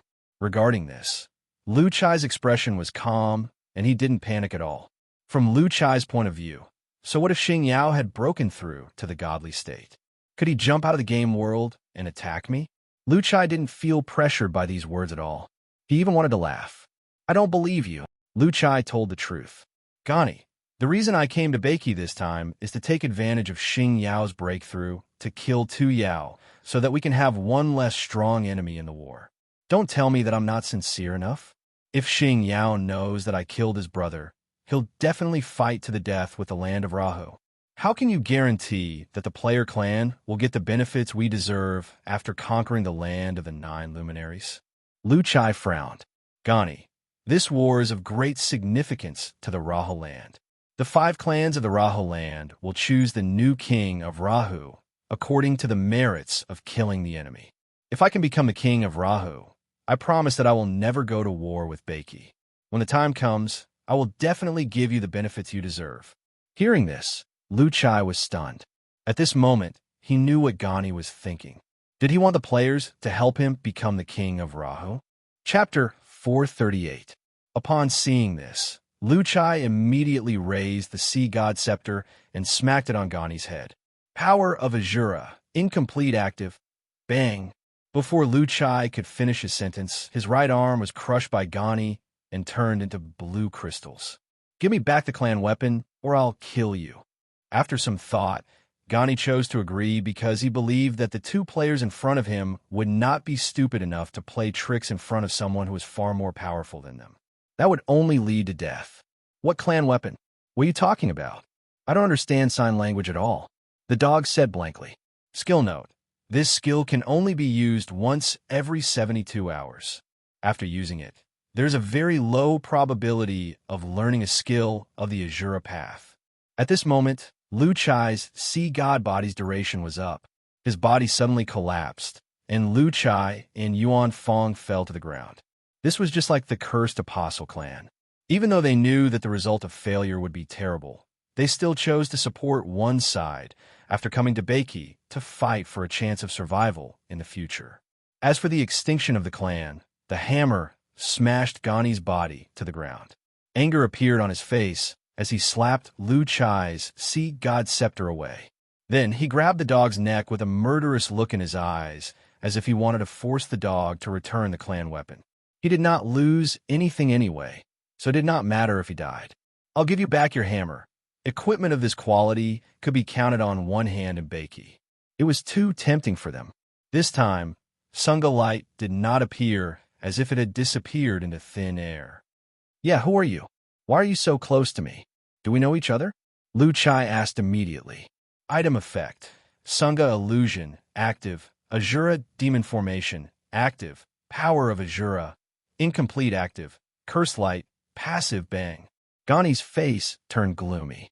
He held Lu Chai's fist with one hand and gestured. However, if the players wanted the benefits promised by Gani, they could only wait for him to ascend to the throne. This was equivalent to asking the players to help him fight for the throne. At this moment, Lu Chai only wanted compensation. After all, it was impossible for him to agree to cooperate. What I mean is, we need your sincerity. Do you have any precious items with you? Lu Chai asked seriously. Hearing this, Gani could not help but frown, and then gestured, Didn't I say I don't need to give it to you?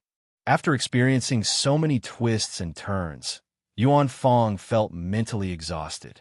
Not only was he being used as a shield, but now he seemed to be in a life and death situation. How could he play the game properly? Hearing this, Gani could not help but be stunned, and immediately made a set of sign language. Tell me, where did the race weapon go?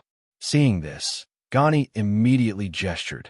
Without any hesitation, Sun Chi stored the light of Sunga into the space. Gani was anxious and could not help but make a series of gestures. Why don't you just jump out of the game and hit me? A legendary weapon. After understanding the reason, Gani's face showed a conflicted expression. At this moment, Gani's expression was one of shock as he stood rooted to the spot. Looking at Lu Chai and Sun Chi, Gani thought for a while and took off the bracelet on his left wrist. Thinking of this, Lu Chai could not help but smile. However, Gani did not pay attention to Yuan Fong. His fingers kept closing, and his murderous intent surged. Then, he gestured with his hands. First, he promised the players some benefits, and then pulled them onto the ship. At this moment, Lu Chai only had one thought in his mind. This meat guy was dreaming. Slowly closing his fingers, Gani's anger was at its peak. Where's my race weapon? Azura Demon God Formation, active. Sun Chi could not help but roll his eyes when he heard this. I'm just taking a look and appraising the quality of this item. I'll return it to you immediately. Skill introduction. Using the light of Sunga to cause any damage to the enemy will cause the target to enter a cursed state. The target will start to lose health points, and negative statuses will be added. The effect of the curse can be stacked. The damage is related to the strength of the target's spell defense, and the negative statuses are related to the holder's Azura realm. It was still impossible to return it, and the worst that could happen was death. Yuan Fong, who could not understand this set of gestures, was dumbfounded. There was no way to communicate at all. Will this work? Gani gestured. This was the result of Gani's lack of contact with the player clan. If it was an ordinary clan, faced with such a crisis, they would naturally choose to agree, even if it was extremely risky, because this was the last chance for the clan. A member of the Calamity clan who did not play by the rules. Negotiating terms? There was no such thing. Yuan Fong's dull eyes suddenly regained some clarity. He slowly turned his head to look at Gani, his expression extremely surprised. You can't possibly think that we, the player clan, will covet your race weapon, right? Or do you think that we can snatch it by force with our strength? Lu Chai pretended to be angry as he spoke. Let me have a look. Happiness was the most important thing in a game. Are you going to use water escape, fire escape, or lightning slash? Your hand speed is quite fast, Sun Chi chuckled. Skill introduction. Once this skill is activated, the light of Sunga will help the holder understand the power of the Azura realm, as well as the 10,000 techniques of the Azura realm. Lu Chai, who had revealed his true form, rubbed Yuan Fong's dazed head. He smiled as he stood up, looked at Gani, and said, if possible, we would even like to start a war with your two big regions. Seeing that the light of Sunga had disappeared, Gani was astonished. After all, it was normal for different races to have completely different traditions. However, he did not bring any valuable items with him at the moment. This is the tradition of the player clan. If you bring valuable items with you, it means that you have come with sincerity. Of course, we will only take a look at the items you bring with you. We will not accept them. Sun Chi stood upright, his expression extremely sincere. At that moment, Lu Chai and Sun Chi only had one thought in their mind. Item introduction. A legendary equipment forged by the descendants of the Galois, with the body of the first leader of the Galois, along with many precious spiritual materials. It is one of the two major race weapons of the Galois. Seeing this, Sun Chi held a translator that he had just bought from the shop and said, after all, this was a race weapon. He would not feel comfortable handing it over. Seeing this, Gani felt conflicted. He was not surprised by such a strange race tradition. Almsgiver, the Buddha bless your family. What land of the 9 luminaries? What land of Luoho? We want them all. We players never make a choice. We are greedy and unrestrained.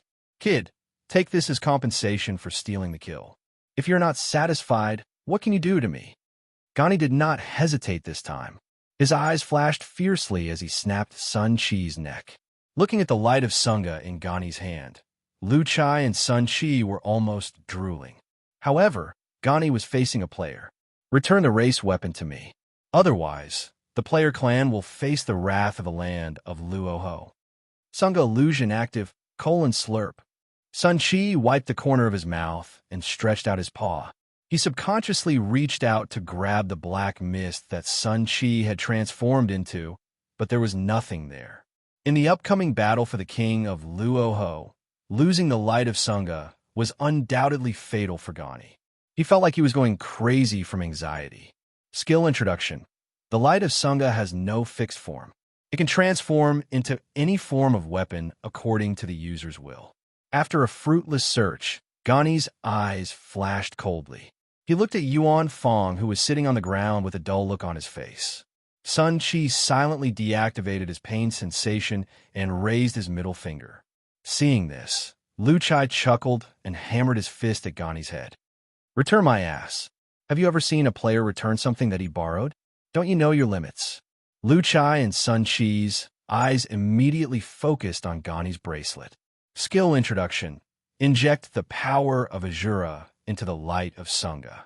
When attacking, it can trigger the Azura demon god pillar in the weapon, summoning a demon god from the Azura path to descend and attack the target.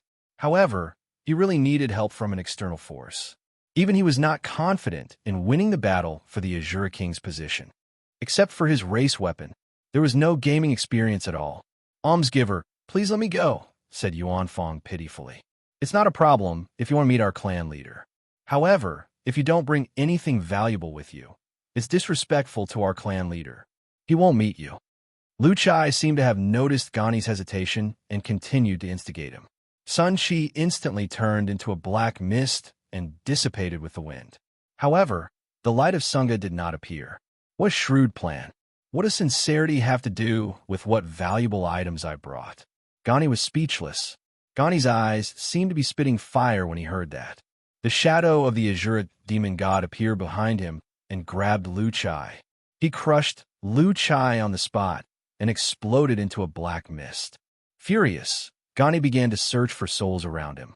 However, Sun Chi's and Lu Chai's souls had already returned to the artifact space. No matter how hard Gani searched, he could not find any trace of souls. Panicking, Gani made another series of gestures. Light of Sangha, legendary level 2. He was not worried that Lu Chai and Sun Chi would be able to take away his race weapon. After all, he was strong enough that they would not have a chance to escape, even if they wanted to. Light of Curse, passive. He walked up to Yuan Fong, grabbed him by the neck, and slowly lifted him up. Moreover, he could not just let go of the fact that his kill was stolen. He had suffered such a huge loss. He had to get something back. Gani, what do you mean? Do you agree or refuse? If possible, I would like to meet the clan leader of the player clan and have a face-to-face discussion with him. At this moment, Yuan Fong knew that he would not be able to escape death. He could not help but sigh. Yuan Fong could not help but scratch his head because he could not understand what was going on at all. The Light of Sangha was not only the race weapon of the Galois sect, but it was also his most handy weapon. It was also the carrier of his Azura power. Without the Light of Sangha, his strength would be weakened by at least 30%. Hearing this, Gani could not help but frown. He then gestured and said, "Let's not talk about cooperation first. Let's talk about compensation first. Do you have any spiritual materials or treasures with you?" At this moment, Sun Chi's and Lu Chai's serious expressions collapsed. Their smiles were as treacherous as they could get. "Tell me where the race weapon is, and I'll let you go." Skill hint. The stronger the Azura power, the stronger the descending Azura demon god will be. If the Sea King, the 9 Luminaries' brothers, or even Yuanshi were here, they would definitely yell, "I don't believe you." However, Gani knew too little about the player clan. Although he was hesitant, he still passed the Light of Sangha to Sun Chi's. Chapter 439. After killing Lu Chai, Sun Chi, and Yuan Fong, Johnny's face was still extremely gloomy. Initially, he thought that his trip to Beiki would be able to rope in the troubled player clan and get them to help him fight for the throne of King Rahu. Little did he expect that he would end up losing the clan weapon, the Light of Sangarama. At this moment, Gani was extremely furious. The Azura demon god phantom behind him became more and more solid. Then, it suddenly punched the ground, causing the ground to tremble. A deep pit appeared in the area where it was hit, and blue flames danced in the deep pit. Right now, Gani only had one thought in his mind, and that was to find the leader of the player clan and force them to hand over the sapphire light. Thinking of this, Gani's figure floated into the air and shot toward the mansion of the dead in Baki. Without the light of Sangarama, his advantage over Luoho King would no longer exist, and he would not even be able to answer to his clansmen when he returned. At this moment, he knew that the only way was to find the player clan. Before Lu Chai and the dog died, the battle at the Mansion of the Dead had already ended. Guyu and the others could not resist the attacks of the 9 luminary soldiers and the Ghost Supreme Commanders at all after all the buffs were given to Lu Chai. The team was defeated in less than a moment. In the end, all of them died under the attack of the 9 luminary soldiers and turned into black fog. After exiting the game, Guyu and the others quickly logged into the official website of battle, opened their friend list, and clicked on the wall communication group. Guyu, is Boss Lu here? How's the situation? Go Z. Boss, the result is too tragic. You have to be mentally prepared. Lu Chai. Sai, it's a long story. This result, Guyu, what happened? Yi swear, at least we saved the bald donkey, didn't we? Although it's a pity that we didn't kill Earthen. Qi Ming. Everyone calm down. Misfortune may be a blessing in disguise. Yi Chun. I feel like I've made a huge mistake. I'm bound to all of you. Little Pomelo. Can you tell me in detail what happened? Murphy and I were killed trying to stop Earthling. It seems like we missed something. Little Ball wailing. JPG. Guzzy Little Pomelo. You actually turned your own child into an emoticon? Staring blankly at dog. JPG. Little Pomelo. I took a picture when I was playing tennis. I asked my friends in the forum to help me make it into an emoji pack. Chio Akim. JPG. Murphy. AO Jin. Have they been rescued? Dog. The process was full of twists and turns. Just as we were about to catch up to Earthling, our kill was stolen. Guyu, who did it? Which bastard? Is it a player from the European server? Go Z. That guy's called Jian I. He comes from the Raha land. His strength is at the Ghost King late stage. He's very arrogant, even more arrogant than me. Guyu. And then? You're also killed by him? Guzzy. Boss, it's sad to talk about it. That guy wanted to use us players as cannon fodder. Of course, we didn't agree. In the end, he killed me and Boss Lu. Little Ball wailing. JPG. Little Pomelo dog. Backstab warning. This is my picture. Don't steal it. Chio Akim. JPG Gu. I hate it. At least we can make a fortune after killing Earthen. Fortunately, we saved the little Baldy, so it's not a big loss. Sai Guyu. Oh yeah, I'll pull the little Baldy in. Player Yuan Fong has been added to the group. Guzzy. The new bald donkey. Send red packets of soul coins, starting from 100. This is the group rule. Yuan Fong. The Buddha Master is watching you from the Western Paradise and protecting you. Who he? Newcomer's photo. Laughing emoji. Nye Fong. Newcomer's photo. Laughing emoji. Tang Mu. Welcome the newcomer. Handshake emoji. Baize. The dead group is suddenly lively. Did something big happen? Guzzy. I noticed that everyone has appeared. I think it's time to show off. What do you think, Boss Lu? Lu Chai. Sure. Let's take advantage of the fact that everyone is here. Guyu, what do you mean? Black eyes question mark emoji. Guzzy. Next, it's time to witness a miracle. Attached picture. Light of Sunga. Lu Chai. This is the final reward. That idiot Jian I is so gullible. I guess he's going crazy now. Tongwa smug face. JPG Guyu hiss. Yi shui damn. A legendary grade weapon. I'm rich. I made a killing this time. Yi Chun. Can you sell this weapon to me? When the time comes, I can transform into an axe for melee combat and a bow, an arrow for range combat. Oh, I really want it. Hui. I can't stay in this group anymore. I can't accept this show-off anymore. It's making me uncomfortable. Hard take emoji. Nye phone. I've left the group. I didn't see any red envelopes. Instead, I keep seeing you guys showing off. Is this something that a human can do? Little Pomelo. It's a good weapon. Can we exchange it for a house in Baki? Bright eyes emoji. Guyu. This weapon has great potential. Not only does it come with 4 skills, but it can also help the wielder understand the Azura realm skills. We made a killing this time. Guzzy. Speaking of this weapon, I have to say that I have the acting skills of an award-winning actor. Ahem. Everyone can just watch and praise me. I'm easily satisfied. Yeah, phone. How did you get this weapon? Also, what happened? Confused emoji, Shwelly. You guys might not believe it, but we only wanted to go to the pit of the dead to save someone. In the end, Earth Yao forced us to kill him. Laughing emoji. Who he? Earth Yao is dead? Where's the corpse? I want it. Guzzy at who he? It exploded. It exploded in the air like a beautiful firework. Who he? My heart hurts even more. I can't stay in this group anymore. I'm leaving the group. Heartache emoji, Luchai. Alright, let me tell you guys something. Recently, the Rahu region is going to war with the land of the 9 luminaries. Gani said it himself. They're going to take advantage of Xing Yao's crisis of breaking through to the next level to attack the land of the 9 luminaries. Guyu, the rules of survival in battle games are so realistic. They'll attack as soon as there's a profit to be made. That's so cruel. Who he? That's normal. I've dug up many ancient tombs and seals. I've learned that many races started to weaken due to certain reasons. In the end, they were all targeted by other forces and eventually devoured.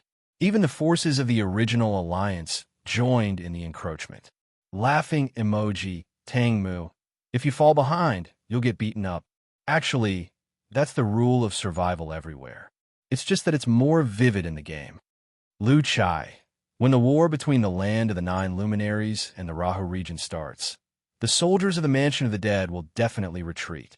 By then, Beiki will be back in the hands of us players. But the problem is, if the land of the 9 luminaries is really conquered by the Rahu region, Beiki won't be safe again. Tangmu. It's not necessarily a bad thing to drive the wolves and the tigers away. What the Beiki players lack the most now is unity. As long as the Mansion of the Dead is rebuilt, the players' strength will be united again. We might be able to stir up some trouble when the war between the 9 luminaries and the Rahu region starts. Shwelly. Yes, let's restore the Mansion of the Dead first. Anyway, we players won't help anyone. Laughing emoji. Guzzy. We players will do whatever we want. We'll beat whoever we don't like. What 9 luminaries? Rahu? Jump out of the game and beat us up.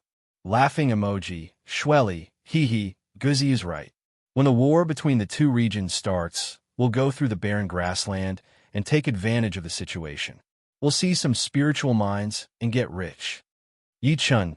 Happy, the Mansion of the Dead is going to be rebuilt. I miss Tonghua and the rest a little. I haven't won money from Tonghua for a long time. My treasury is running low. Laughing emoji, Luchai. Then I'll go to the forum and make a post. I guess the soldiers of the Mansion of the Dead sinkhole will be leaving soon. We can let the players come back now. Laughing emoji, Guzzy. Let's go home. Just as the war between the 9 luminaries and the Rahu region was about to start, the Beiki players were ready to take advantage of the situation. Perhaps to the forces of the Rahu region, the player clan would not dare to participate in the war since they could not even protect themselves. This war was just a battle of interests between them and the 9 luminaries, which had suffered a great loss. However, to the players, as long as there was interest, they would fight for it even if it meant going through a mountain of blades or a sea of fire, or even if the road ahead was full of dangers. For the players, life and death had always been something that could be abandoned at any time in the face of soul coins. After all, death was only 3 hours in the eyes of the players. Chapter 440. Azura Temple, Luoho Land. The statues of the 8 Azura demon gods stood on both sides of the temple, and a huge bronze statue of the Azura god that was more than 30 meters tall stood in the center. This was an important place for the forces of the Luoho land to worship the ancient god, the Azura demon god. The interior of the temple was decorated in dark red, making it look extremely solemn and solemn. At this moment, the leaders of the 5 major forces of the Luoho land and their respective clan leaders were standing in the center of the temple with solemn expressions. Behind each of them stood 1 or 2 juniors. They were currently discussing the election of the king of Luoho and how to conquer the land of the 9 luminaries. In fact, the Raha domain originally had a king Luoho, and after each king Luoho died, the next king Luoho would be chosen by the various forces of the Raja domain through their collective expansion campaigns, and they would be rewarded with military exploits. It had been hundreds of thousands of years since the death of the previous king of Luoho. They had been silent for too long. Now that the land of the 9 luminaries was in danger, the forces of the Luoho land saw it as an opportunity to elect a new king of Luoho. However, no one knew the cause of the death of the previous king of Luoho except for the leaders of the 5 major forces. Moreover, the leaders of the 5 major forces were very reluctant to mention the previous king of Luoho. Although the juniors were curious, they dared not ask too many questions. The battle against the land of the 9 luminaries this time was extremely important to all the forces present. This was because the battle was not only for plundering resources, but also for the election of a new king of Luoho land, an important moment for the new ruler. At this moment, Gani, who had just returned from Baiki, stood behind the clan elder with a gloomy expression. He was extremely agitated. Originally, he was the most promising candidate for the position of king of Luoho. However, his huge advantage was now gone after he returned from Baiki. This was a huge blow to him. For this reason, he had searched all over Baiki. Although he found many players and clansmen, there was still no news of the Sangarama light. Now that the clan elder had called him back, he could only return angrily. Seeing that everyone had arrived, the black-robed old man, standing in front of the Azura demon god statue, coughed twice, then took a step forward and said, "Although everyone is clear about the rules, I still have to remind the various clans that we are all descendants of the Azura demon god. In this external war, no one is allowed to secretly attack the members of your own forces for the sake of winning the position of Azura king. If anyone dares to violate the rules, you will have to bear the consequences, and your clansmen will also be punished accordingly."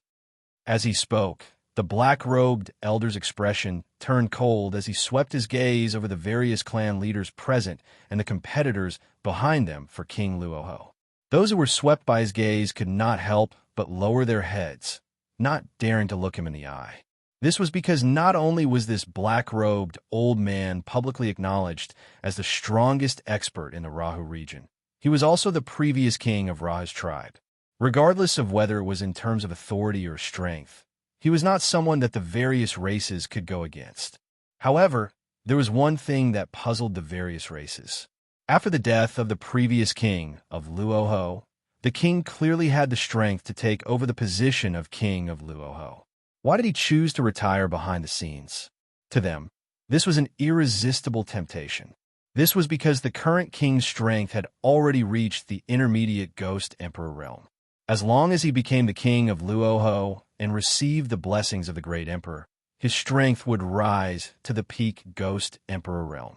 However, this black-robed king had resolutely chosen to retire in the face of such a huge temptation. Even though the other clans had repeatedly begged him to take over the position of king of Luoho, he did not agree. Although the various forces did not know why, they could not resist the temptation of the king of Luoho, initiated by the king, and would definitely do their best to participate in it. This was because as long as they could win the position of king of Luoho, not only would they be able to obtain a large amount of resources for cultivation, but their clans would also rise and become the #1 force in the entire Luoho region. If it was not for the king's rule that the older generation was not allowed to participate in this king of Luoho battle, and that each clan could only send 2 juniors at most, the old fellows of the various forces would not have been able to hold back and would have personally participated in it. Is everyone clear? At this moment, the king spoke in an indifferent tone. "Rest assured, king, we will abide by your teachings and will not attack our own bloodline." The clan leaders immediately replied. Upon hearing this, the king nodded his head in satisfaction. Then, he suddenly looked at Gani, who was standing behind the clan leader of the Jialuo clan. Gani! Upon hearing the king calling him, Gani, who was deep in thought, felt his heart skip a beat. He quickly stepped forward and bowed respectfully to the king. "King, I'm here." "Gani, where's your clan artifact? Why didn't I sense it?" Upon hearing this, Gani's face instantly turned pale, but he did not dare to lie. I lost it." "What? Lost it? the clan leader of the Jaluo clan exclaimed before the king could reply. Lost it? Tell me, how did you lose it? The king continued to ask with a calm expression. At this moment, Gani was panicking, but he did not dare to neglect the king's question. He immediately recounted his encounter in Beiki in detail. Oh, Earth Yao is dead? And your clan artifact was taken by the player clan? The king seemed very surprised. Yes, I wanted to rope in the player clan and let them be our cannon fodder when we attack the land of the 9 luminaries, but I didn't expect. Gani did not hide anything at this moment, because he did not dare to. King, we can't just let this go. The forces of Beiki dared to go against us, the Rahu clan. They must pay the price. The elder of the Jaluo clan said angrily. Let's not talk about Beiki for now. The king said after thinking for a while. King, the Light of Sunga is our clan's important artifact. We can't lose it. The elder of the Jaluo clan said anxiously. The waters of Beiki are too deep. We can't enter it for now. The king said indifferently. King, what do you mean? The forces of Beiki can't even defeat the 9 luminaries. What do we have to be afraid of? The elder of the Jaluo clan said angrily. I don't need you to understand. The king stared at the elder of the Jaluo clan, with purple mist swirling in his eyes. At this moment, the elder of the Jaluo clan felt as if his neck was being restrained by an invisible pair of hands that kept tightening. His face gradually turned red. At this moment, he hurriedly nodded with a pleading look on his face. Upon seeing this, the purple mist in the king's eyes dispersed. He did not look at the elder of the Jaluo clan, who was still panting. Instead, he turned to the crowd and said, Luo Xiao, stay here. The rest of you may leave. Upon hearing this, everyone in the hall bowed to the tribe leader respectfully before dispersing. At this moment, there was only one person left in the hall. This person was very tall and sturdy. His bronze-colored skin seemed to be cast from reinforced steel, and his muscles were very well proportioned. His naked upper body was even outlined with dark red vein patterns. He was very domineering, and his appearance gave off a very strong sense of oppression. Do you know why I don't let the Jaluo clan go to Beiki? A smile appeared on the king's face as he looked at the burly man.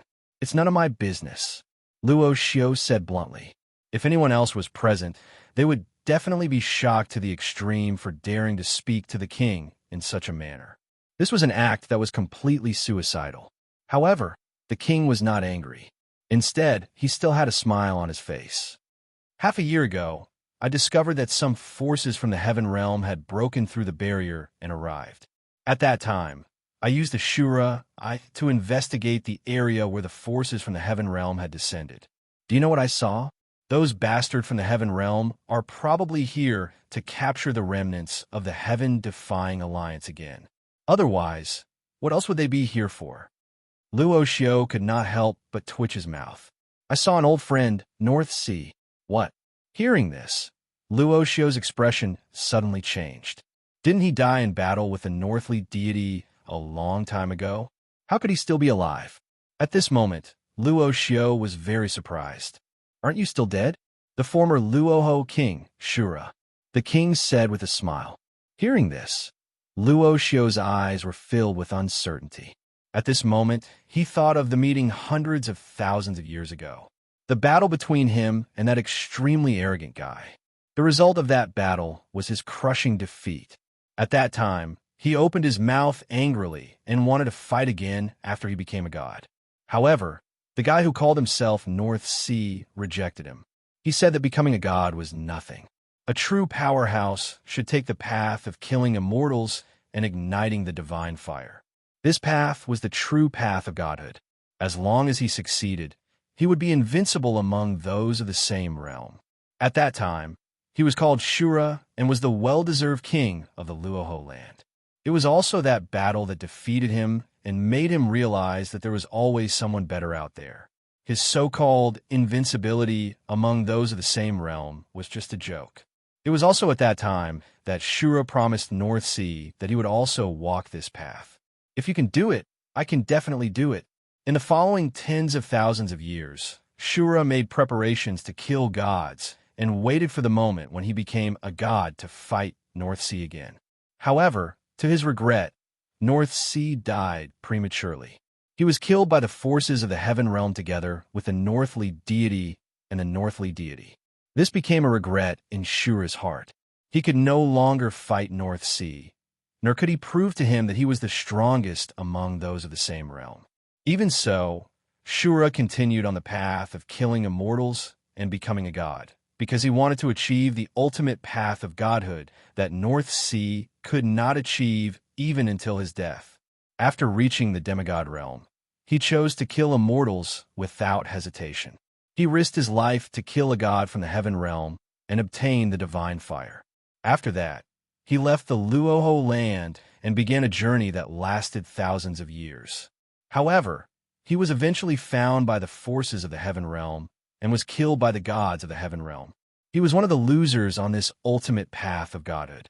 However, what the gods of the heaven realm did not expect was that Shura had already made preparations for his resurrection.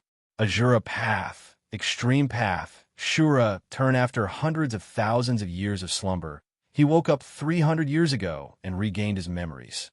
However, he did not dare to reveal his existence because he was a taboo. Although he was not a member of the Heaven-Defying Alliance, his name still existed on the must-kill list of the forces of the Heaven Realm. Apart from the tribe leader of the Luoho land, no one knew his true identity. Hearing that North Sea did not die was too unbelievable for Luo Xiao. Then this time, is he dead? Luo Xiao asked solemnly. He's not dead, but he successfully obtained the divine fire. Just like you, he began a life of hiding from the gods of the heaven realm and fleeing for his life. The tribe leader said with a smile, since this guy survived, he actually did such a crazy thing. He really doesn't want to live anymore. Although he said this, a smile appeared on Luo Xiao's face, because this was the North Sea he knew. Looks like I have to hurry up and catch up. My Azura path has already achieved great success, and it's not difficult to restore my previous realm. Then I'll first sacrifice His Excellency Xing Yao. As he spoke, a sinister smile appeared on Luo Xiao's face. Could it be that you still want to walk the path of killing immortals and becoming a god? Hearing this, the tribe leader was surprised. If North Sea can do it, why can't I? At this moment, a hint of madness and anticipation appeared in Luo Xiao's eyes. Chapter 441. Then he turned to Hui Yao and said, there were only 5 brothers left in the 9 luminaries. Moreover, they had lost a lot of troops in the battle against Beiki. If Xing Yao could not break through the realm, they would have to face the covetous wolves around them. However, no matter how sorrowful they were, they still did not tell Xing Yao about the news for fear of disturbing his breakthrough. Just now, they received the bad news that their 9th brother, Earth Yao, was dead. Finally, the 2 of them went up to the main hall and looked at the starry sky while drinking and chatting merrily. Ha ha ha, you better forget about this. Otherwise, I'll definitely beat you up when I recover my strength. I don't know if this is true, so I can only report it. Great Lord, you can decide if you want to kill them or discuss it with them. I was going to kill these 2 players, but they told me something. I think it's better to report it since it's of great importance. The source of our spiritual energy is the outskirts. However, the spiritual energy in the outskirts is very special and can't be absorbed directly. Of course, the Emperor is the supreme of the human world. Rumor has it that their strength is even stronger than the Emperor of the underworld and the immortal Emperor of the heaven realm. The tribe kings said this was what they were most afraid of. Now that their big brother was about to break through, if the forces of the land of Rahu attacked them now, they would not have the military power to fight back. Hui Yao's expression changed when he saw the piece of flesh. Land of the 9 luminaries, dark heaven pavilion. Get lost. The tribe king slapped Luo Xiao's hand away with a disgusted look on his face. Since you haven't recovered your strength, does that mean I can beat you up? The tribe king said with a malicious look on his face. You're talented and strong. What else can you do? The tribe king could not help but roll his eyes. In the dark heaven pavilion, His Excellency Xing Yao was sitting cross-legged on a cattail hassock. He was surrounded by many precious spiritual materials and spiritual energy treasures. His 4 brothers were guarding him with serious expressions, waiting for their big brother to break through and advance to the Ghost Emperor realm. When the time comes, they would completely rely on their big brother's strength to take over Beiki and let one of their brothers ascend to the Ghost Emperor realm. Seeing Hui Yao's arrival, Gu could not help but grin. He knew that the 9 luminaries must have been frightened. I don't want to persuade you anymore. Anyway, I'm not the one who died. Do whatever you want. This time, I want to become Luoho King, just so I can see the great emperor again and ask him about some things. Once I get my answer, I'll give you the title of Luoho King. I don't care. Yes, it's very important, although this is only my guess, Luo Xiao said. That night, the sky above the Rahu region was filled with dazzling stars. Occasionally, a meteor would streak across the sky. A moment later, Hui Yao followed the guard commander to the outer hall of the mysterious heaven pavilion. Seeing this, Luo Xiao walked to the front of the clan king and patted him on the shoulder. Hui Yao, I know you won't believe me. That's why I brought this.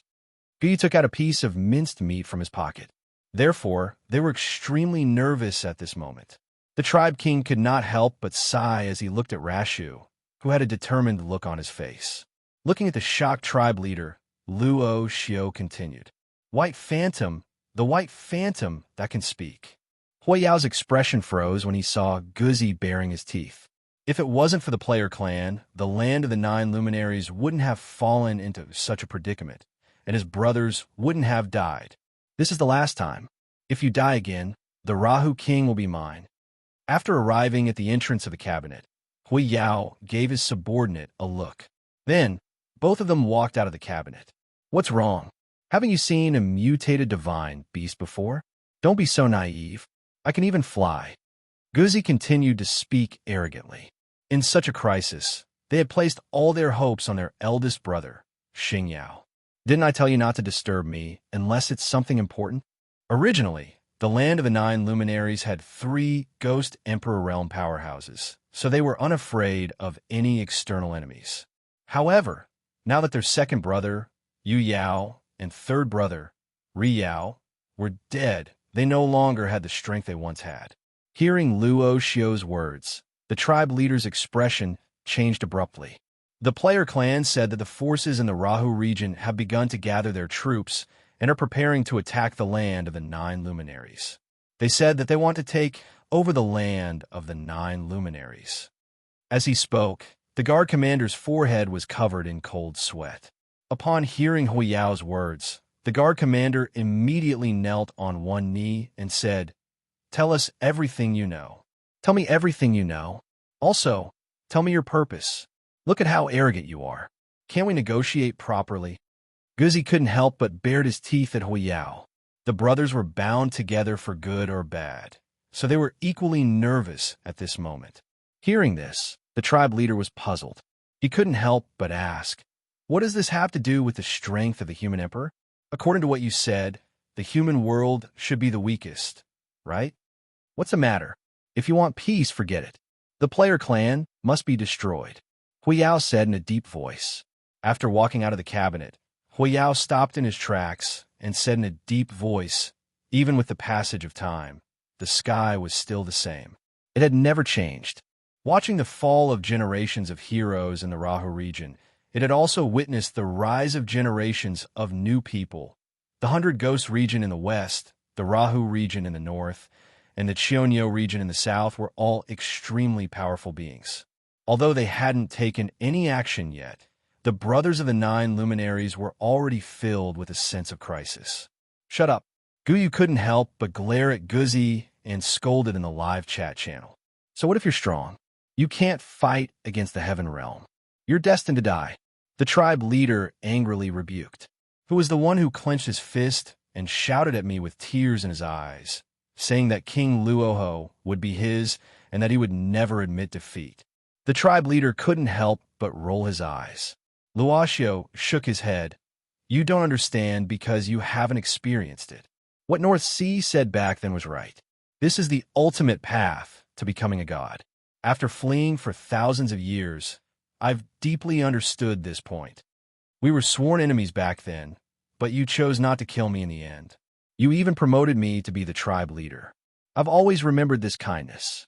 The tribe leader couldn't help but laugh. Lord Huiyao, the player clan is here. They're currently in the outer hall of the Dark Heaven Pavilion. Otherwise, he was afraid that Guzi would anger Huiyao. If that happened, this trip would be in vain. Although he understood the reason, the tribe leader still couldn't help but advise, How dare you? How dare you? I'm King Luoho. You can't beat me up. You're so gullible. You can't be bought over with just a small favor. You spent hundreds of thousands of years to set up a trap for me. You're really my good brother. Ha ha. At this moment, Luoxio couldn't help but laugh. At this moment, an armored soldier arrived outside the cabinet. He didn't shout and just stood there quietly, afraid that he would disturb His Excellency Xing Yao's breakthrough. What? Hui Yao's eyes widened. Hearing this, Luoxio couldn't help but grin. However, the human realm, which is sandwiched between the heaven realm and the underworld, doesn't have any world-creating sacred artifact that can convert spiritual qi. It's like a Tai Chi. The human realm is in the center and can't directly come into contact with the outer world. Damn, it was a huge blow to them that something like this happened at this critical juncture. With a large number of spiritual ores, if they didn't have the corresponding strength, the outcome would definitely be miserable. At this moment, there were two players standing in the outer hall. They were Guyu and Guzi. Ha ha ha. At this moment, the cold-faced tribe king in the eyes of the various forces of Luoho was full of smiles. He even argued with Luoxio over a small matter in his youth. Great Lord, please follow me. As he spoke, the guard leader stood up and led Huiyao toward the outer hall of the Xintian Pavilion. Seeing this, Huiyao immediately turned around and walked out. You should know that the world we live in is divided into three realms: the heaven realm, the human realm, and the underworld. However, there's an even more vast world outside. That place is collectively known as the outer world. Do you know about the human sovereign? Luoxio nodded solemnly. That's right. This is my guess. The reason why the human sovereign could become the strongest must have a lot to do with this. After trying it myself, I know that North Sea didn't lie to me. This Tao is really unbelievably powerful. It's invincible in the same realm and can even kill enemies of a higher realm. It's the true way to become a god. At this moment, Huiyao walked toward Guyu with a cold expression. He looked down at him and said, Do you know why you lost to me when we fought for the throne of Luoho? The player clan? Why are they here? Huiyao was furious when he heard about the player clan's arrival. At this moment, outside the Xintian Pavilion, all the most elite soldiers of the Nine Brilliance Army were deployed and stationed outside the Xintian Pavilion to protect His Excellency Xing Yao, who was about to make a breakthrough. As long as Big Brother broke through to the advanced Ghost Emperor realm, the crisis would be temporarily resolved, and they would still have a chance. Although it's invincible in the same realm, it's still just your guess whether it's the Tao of the human sovereign. It's not worth it to risk your life for it. Luoxio shook his head and smiled. From Luoxio's point of view, what he wanted was to control his own destiny and not let himself disappear like a shooting star in the sky. Taking a deep breath, Huiyao's chest heaved up and down. Then, he gritted his teeth and said, It's been hard on you. You've done so much for me. So, what North Sea said about killing immortals to become gods is to plunder the young, divine fire of the gods in the heaven realm and use it to complement the divine fire that we ignite ourselves to become gods. Luoxio nodded. After fleeing for thousands of years, I finally understand why killing immortals to become gods is called the Tao of the ultimate god. It's because this is the Tao of the human sovereign. At this moment, the tribe leader suddenly understood something and immediately said, Don't worry.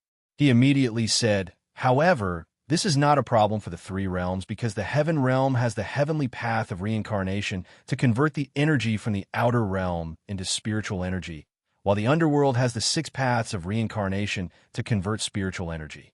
Although we don't know how they were born, their existence gives us an inexhaustible supply of spiritual energy. As far as I know, during the heyday of the ancient human realm, they relied on absorbing Yang's spiritual energy from the heaven realm and Yin's spiritual energy from the underworld to cultivate. The entire human realm was filled with a mixture of Yin and Yang's spiritual energy. This might be the key reason why the human realm became the strongest among the three realms, because the spiritual energy they used to cultivate was completely different from the heaven realm and the underworld. It was a special spiritual energy that was balanced and complemented by yin and yang. The dust-laden past emerged one by one as they chatted. During this period, the two laughed heartily as if they had returned to the past, to the time when they fought tirelessly to become stronger. Do you really want to die? The Azura turnaround only has one chance, and you've already used it.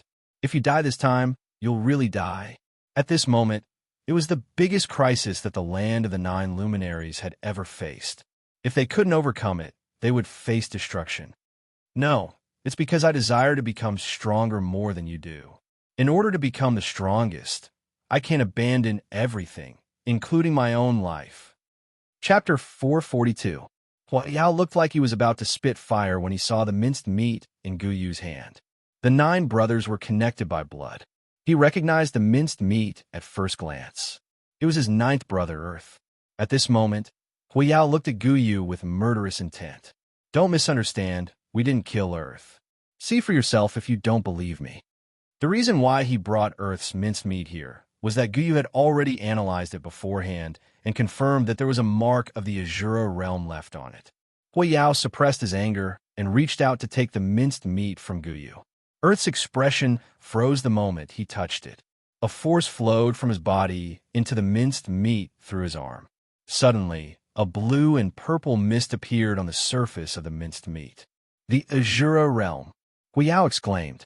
That's right. Although the player clan has a grudge against you, we didn't kill Earth. He was killed by a guy from the Rahu region who calls himself Jia and I. Gu Yu said calmly. Hua Yao fell into silence after hearing that. He was sure that the aura of the Azura realm on the minced meat was real. In other words, the Rahu region had bared its fangs against them. The players in front of him were not exaggerating.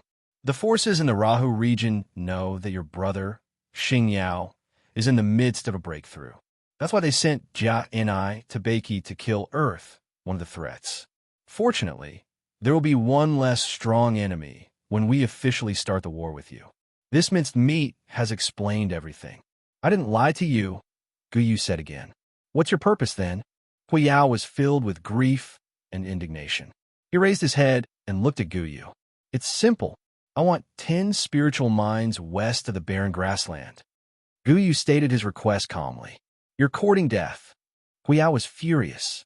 To Hua Yao, Gu Yu's request was obviously taking advantage of the nine luminaries crisis to make a request that they would never agree to. It was equivalent to them ceding a part of the nine luminaries' territory. How could he agree to it? Hua Yao, you have to understand that you were the ones who invaded Beiki back then. You were also the ones who massacred a large number of the player clan. Therefore, I'm telling you very clearly that we, the player clan, are going to hit you when you're down and take advantage of your misfortune.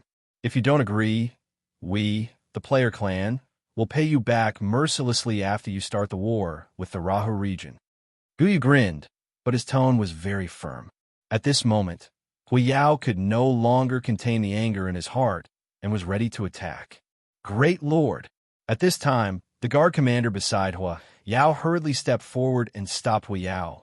Get lost! Hua Yao glared at the guard leader.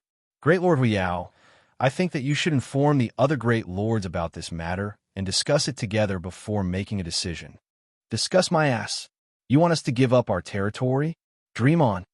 Hua Yao shoved the guard leader aside and swung his fist again. Old Eighth. At this moment, a dignified voice rang out in the hall. A figure suddenly appeared behind Hua Yao and pressed down on his shoulder. Fourth brother, the player clan wants us to give up our territory. Why are you stopping me? Hua Yao shouted angrily. The person who appeared behind Hua Yao was the fourth brother of the nine luminaries, Chen Yao. It's time to change your bad temper. I'll handle this matter. You go back and protect Big Brother. Chen Yao frowned and said, Fourth brother, all right, stop fooling around. I can handle this. Chen Yao said again. Oomph. Hua Yao snorted coldly at his fourth brother's request. He glared at Gu Yu fiercely before he turned around and left. After Hua Yao left, Chen Yao turned around and looked at Gu Yu with a smile. I've heard everything that you've said. So, are your thoughts different from your brother's? Guyu asked with a smile as well. Of course it's different. It's just 10 spiritual or mining points. Our land of the 9 luminaries has a vast territory and abundant resources. We can still afford such a small amount of resources. Guyu and Sun Qi were astonished when they heard this. It settled just like that? Chen Yao's attitude was unbelievable to Guyu and Sun Qi. Moreover, even if he really wanted to agree, shouldn't he bargain with him first? He's too straightforward. You're still the sensible one. Sun Qi couldn't help but say. Guyu glared at Sun Qi before he looked at Chen Yao and said, there are 10 spiritual or mining points to the west of the barren grasslands of Beiki. We don't want much. No problem. I'll order the troops to evacuate later. You can take over at any time. Chen Yao said without hesitation. Boss, are we asking for too little? How about we double it? I think there's still room for negotiation. Sun Qi couldn't help but mutter in the team chat. Why don't you double it? Guyu glared at Sun Qi before he looked at Chen Yao and said, just say what you want. Chen Yao couldn't help but laugh when he heard this. Now that the 9 luminaries' army has evacuated from Beiki, the war in Beiki has also ended. But this is only temporary, isn't it? After taking a deep look at Guyu, Chen Yao continued. If the land of the 9 luminaries really starts a war with the Raho land and we lose, who do you think their next target will be? Upon hearing this, Guyu already understood. Chen Yao wanted to drag the players into this mess and form an alliance with them to fight against the Raho land. At this moment, Guyu grinned. Actually, you can say that. If the invasion of the Raho land fails, who will be the next target of the land of the 9 luminaries in order to recover their strength? Chen Yao was stunned when he heard this. Just like what Guyu said, if the land of the 9 luminaries ends the crisis of the Raho land's invasion, their next target would obviously be Beiki. Therefore, for the player clan, it didn't matter who won. They would still have to face the invasion of the next force. But in comparison, the Raho land is a bigger threat to you than us. Isn't it obvious which choice you'll make? If you still don't trust us, why don't the player clan join the forces of the 9 luminaries? Chen Yao said with a serious expression. From Chen Yao's point of view, if they could rope in the player's strength at such a critical juncture, it would definitely be a great help to them. However, Chen Yao was obviously taking it for granted. Perhaps from Chen Yao's point of view, it was the best choice for the player clan to cooperate with them. However, from the player's point of view, they never had to make a choice. They were all adults, so naturally, they wanted all of them. Even if the land of the 9 luminaries was conquered in the end, the player clan would still bear their fangs at the Raho land, even if the Raho land didn't take the initiative to attack them. It was just that they had to go through a necessary process of accumulating strength. For the players of Battle Online, the footsteps of conquest would never stop. As the players got to know more about the underworld of the game, there were already 10 domains that they knew about. They were the 4 domains that the players existed in. The land of Beiki, Chinese server. The land of Songshu, European server. The land of Naraka, South America, North America, and Oceania. And the land of Demonic Spine, Asian server. There were also domains that the players had arrived at, but had yet to set up camp in, namely the land of the 9 luminaries and the land of Raho. There were also a few domains that the players learned about from the skill source notes or the natives. They were the land of 100 ghosts, the land of Chionyo, and the land of death, Western Underworld. At this stage, there were already 10 domains that the players knew about. According to Tonghua and the other NPCs, they also knew that this was only a part of the underworld.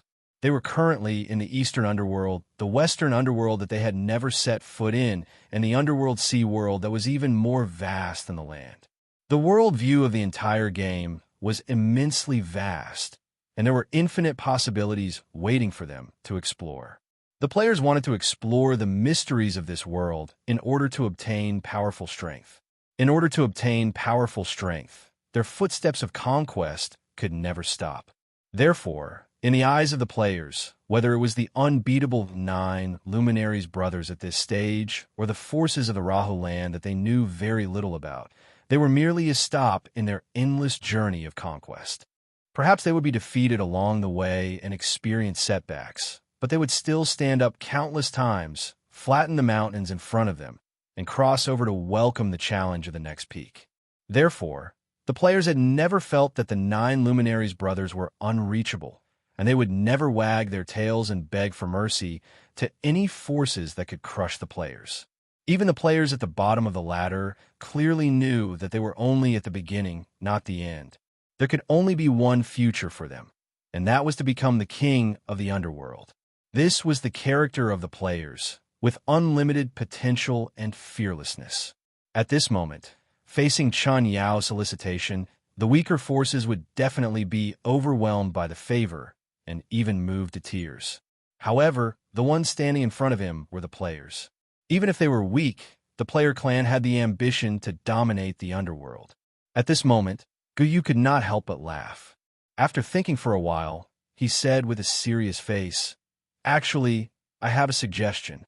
Do you want to hear it?" "Oh, say it." Chun Yao was surprised as he looked at Guyu and asked, "You 9 Luminaries brothers, lead all your military forces and pledge your soul to the player clan. From now on, the player clan will protect you." When Guyu said this, his expression was so serious that Chun Yao could not help but be stunned. After a while, Chun Yao could not help but laugh, but he did not get angry. "Do you have the strength to do that? If the player clan still maintains this mentality, then you're not far from extinction. There was a guy who once said the same thing to us, but now he knows better than anyone else that the player clan cannot be provoked, let alone stopped." Guyu said with a serious face. "Who?" Chun Yao asked curiously. "The Sea King." At the mention of the Sea King, the dog could not help but laugh. This leak was still growing strong and healthy. "Forget it, I'm just saying. Don't take it seriously. This time, we only want 10 spiritual or points. We will not participate in the battle between you and Rahu, but we hope that the land of the 9 Luminaries can survive this battle. You hope that we can win?" Chun Yao was very surprised. "Yes, I mean it, because the ones who will end you will be as players." After saying this, Guyu and the dog looked at each other and smiled. To Chun Yao, these words seemed a little too absurd. It was like a kitten telling a ferocious tiger that she wanted to devour it. However, looking at the serious expression on Guyu's face, Chun Yao did not know why his heart throbbed. After Guyu and the dog left, Chun Yao was still stunned, and his expression was uncertain. Is he serious? Chapter 443. Rahu Region. Amidst the rolling mountains in the south, a silhouette was exploring and moving forward in the dense forest. Wiping the sweat off her forehead, Yi Sherwin strode to the mouth of the spring in front of her. She bent over and scooped up the spring water with both hands before drinking it. The reflection of the water reflected her appearance. She had clear and bright pupils, curved eyebrows, and long eyelashes that trembled slightly. Her fair and flawless skin was tinged with a faint blush. She looked beautiful and adorable. After quenching her thirst, Yi Sherwin stood up and glanced at the translucent map of the region on the upper right corner.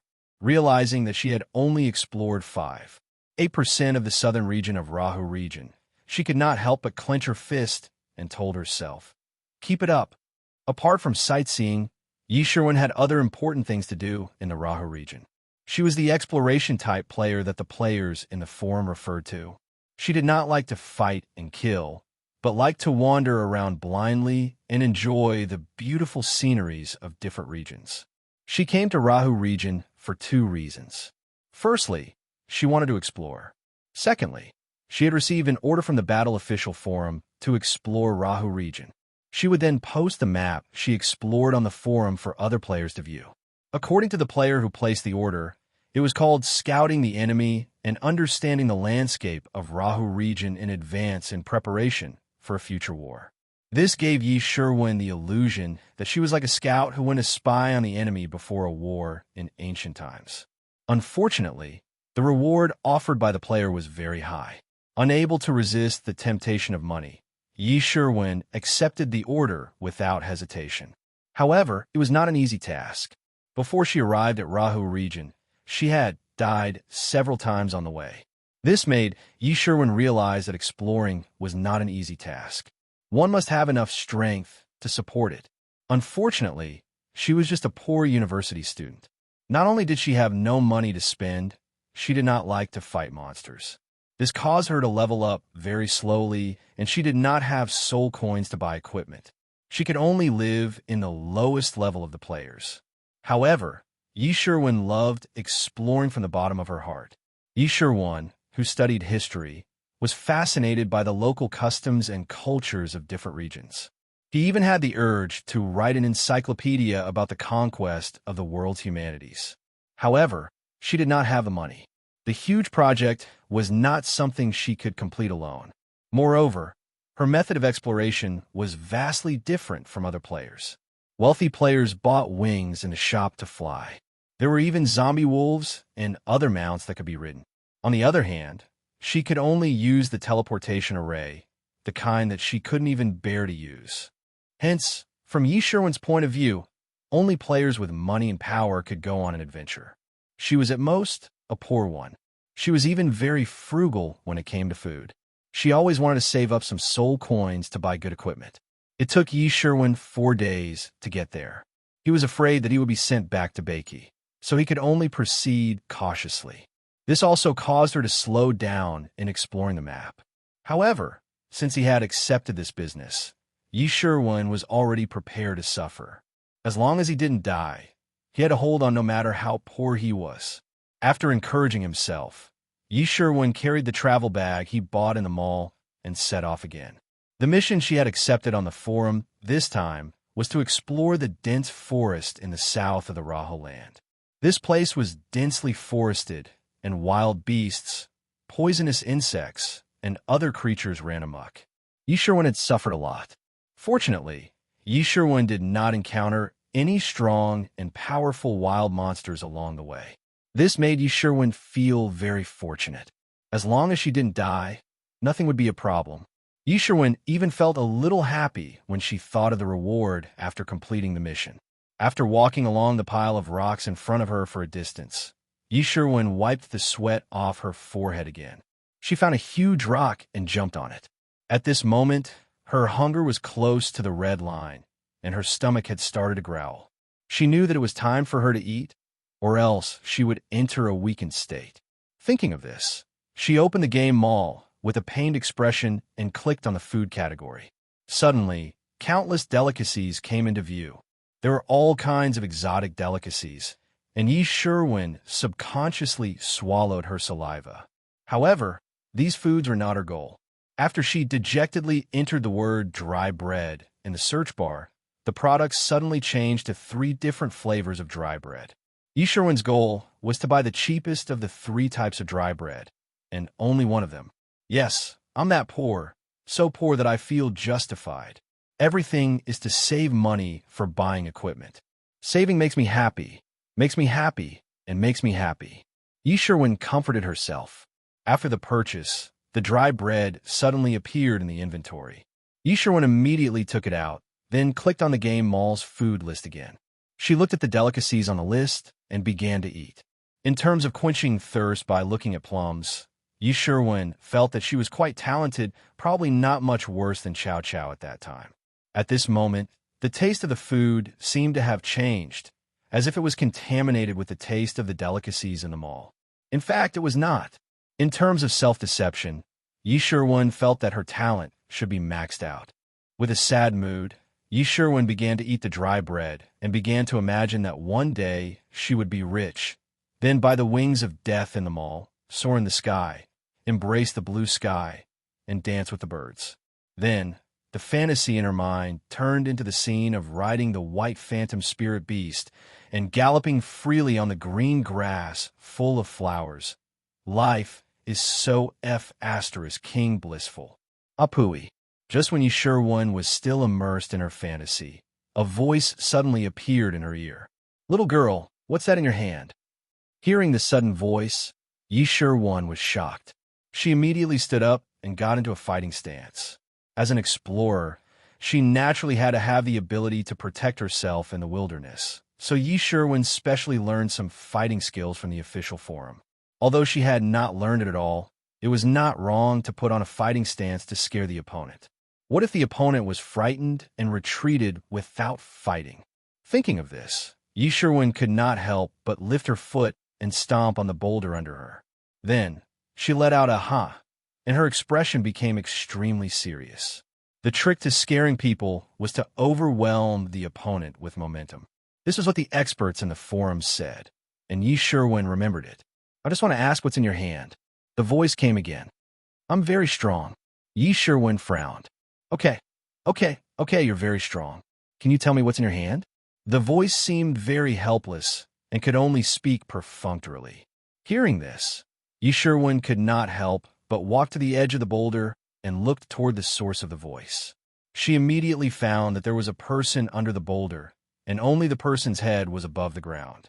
At this moment, his hair was disheveled, and his hair was covered with dried leaves and mud. He looked very miserable, as if he had been buried here for a period of time. At this moment, the person blew away the gray hair that blocked his vision, revealing a dark face. He looked at Yi Sherwin and said, "Little girl, come down and talk. Let's talk." Oh, seeing that the person did not seem to be a threat, Yi Sherwin let down her guard and directly jumped down from the boulder. Aya! The moment she landed, Yi Sherwin, who did not stand properly, fell flat on her face. Seeing this scene, the man under the boulder had a shocked expression on his face. At this moment, he was very suspicious of where this little girl got the courage to come out alone. Realizing that her posture was indecent, Yi Sherwin hurriedly stood up and patted off the dirt on her body, an awkward expression on her face. "It's okay, I didn't see." "Yi Sherwin, did you ask about the bread in my hand?" At this moment, Yi Sherwin raised the bread in her hand and asked. Yes. The man under the boulder suddenly had a look of surprise and then said, "Can you let me eat some?" Hearing that this person wanted to eat her dry bread, Yi Sherwin immediately took a step back vigilantly. "No, this is my lunch." Hearing this, a look of anxiety appeared on the man's face. "How about this? I will trade with you using the Azura Dao technique. Just give me some." "Azura Dao technique? How much is it worth?" Yi Sherwin asked curiously. "Not worth much," the man immediately replied. "Then I won't trade," Yi Sherwin said with a look of disdain. "You were born in the Luoho region, but you don't know about the Azura Dao?" The man was stunned. "I don't know. I only know about the Hell Dao. That thing is worth a lot of money," Yi Sherwin said as she took a bite of the dry bread. At this moment, the man suddenly felt a little incredulous. It was really a F***king miracle that this little girl could grow so big. Chapter 444. Yi Sherwin calmly chewed on her dry bread as she looked at the man under the rock. Although the dry bread wasn't very tasty, Yi Sherwin felt that it was enough to fill her stomach. After all, she was a poor person, and poor people couldn't ask for too much. "Let me have a bite," the man said with a longing expression. "No," Yi Sherwin replied without hesitation. "Actually, my Tao of Azura isn't inferior to the Tao of Hell. As long as you master the power of the Tao of Azura, your future will be limitless." The man could only say this. "Really?" Yi Sherwin asked doubtfully. She suddenly remembered that she had the ability to analyze things. Let's see who the guy under the rock was. Thus, she immediately turned on the analysis function and looked at the man under the rock. Azura, 3rd level ancient god. Character information: creator of the Rahu land, creator of the Tao of Azura, ancient god ranked on the underworld god list, master of the power of Azura laws. Suppressed by Emperor Fengdu in the mountains to the south of the Rahu land. Hope that he will repent and turn over a new leaf after thousands of years of suffering and escape from his inner demons. Character status: tasteless, cultivating, mountain seal, physical body is connected to the mountains and trapped here. As long as the mountains are not destroyed, the seal will not be broken. Yi Sherwin shuddered subconsciously when she saw the analysis interface of the sloppy man. Gasp! She sucked in a breath of cold air, sucking out the cold air of the Raha land and warming it up. "Azura?" Yi Sherwin asked cautiously. "How do you know my name?" Azura's eyes widened as if he had seen a ghost. Although he was sealed in the depths of the mountains, he had seen a few outsiders during this period, and those outsiders didn't associate him with the ancient god Azura. They all left in a hurry and didn't even want to talk to him. Thus, Azura found it unbelievable that Yi Shirwan would call out his name. After all, he had disappeared for millions of years. How do you know my identity? Azura asked again. He was sure that the little girl in front of him was in a completely clueless state before suddenly calling out his name. It was extremely strange. Yi Shirwan frowned slightly when she heard this. She thought for a moment and hesitated before saying, I guessed. Azura. If he could break free from the seal, Azura really wanted to hit her hard on the head. Even ghosts might not believe these words. How could he, an ancient god, believe them? Speak the truth. Azura couldn't help but glare. Yi Shirwan couldn't help but stick out his tongue and say, "Huft, huft." I won't say it. The ability to analyze was a player's secret. Naturally, they couldn't just tell the natives in the game. Although she was just a player at the bottom of the sewer, Yi Shirwan still had this awareness. Since you know I'm an Azura, how dare you speak to me like this? The curious Azura glared at him. You're already sealed. It's not like you can come out and hit me. What do I have to be afraid of? Yi Shirwan said as he took a bite of the dry bread. He did not panic in the slightest. Azura. At this moment, Azura felt extremely aggrieved. However, he was sealed here by the Emperor of Fengdu and couldn't escape at all. Just as the woman in front of him said, he really couldn't do anything to her. After taking a deep breath, Azura couldn't be bothered to stoop to her level. She immediately said, Since you know my identity, are you willing to exchange the Azura Path technique for the food in your hand? Upon hearing that, Yi Shirwan was stunned. She looked at the bread in her hand and then at Azura. She immediately had a conflicted expression on her face. Although she knew that the deal seemed to be profitable, Yi Shirwan felt that giving away a piece of bread was really a luxury after living in poverty for a long time. To be precise, it was half a piece. Besides, she couldn't guarantee if the person buried underground would keep his promise. After thinking about it, Yi Shirwan asked with a bitter expression, Can we split the rest in half? Hearing Yi Shirwan's words, Azura couldn't help but widen his eyes.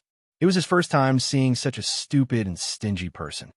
Sure, Azura could only grit his teeth and agree. Upon hearing that, Yi Shirwan still had a reluctant expression on her face. She was very biased, as she tore the bread in her hand into two pieces, one big and one small. She then said, Here, we'll split it in half. With that, Yi Shirwan walked up to Azura and handed the piece of bread that was obviously much smaller to Azura. At that moment, Azura really had the urge to jump out of the seal and twist the woman's head off. I'm Azura. Do you think I'm a beggar?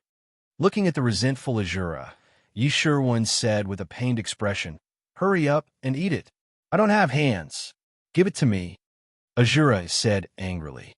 You're so troublesome. Yi Shirwan couldn't help but pout, and then extended her hand. At that moment, Yi Shirwan was very curious because Azura's analysis menu clearly stated that he had no taste. If that was the case, why was he still thinking about eating the bread? But soon, Yi Shirwan found out why. Just as she put her hand to Azura's mouth, Azura suddenly stretched its head out and bit her finger. Yi Shirwan was stunned for 3 seconds before she let out a scream. You bit the wrong thing. You bit the wrong thing. Azura ignored Yi Shirwan's scream and bit even harder. His teeth even sank into Yi Shirwan's flesh, causing her to bleed. At that moment, Azura's eyes were filled with excitement. This was because his goal was not to eat the bread in Yi Shirwan's hand, but to eat Yi Shirwan herself. Yi Shirwan, who was bitten in pain, was teary-eyed. She raised her fist and hammered Azura's head, but it obviously did not cause any damage. Let go.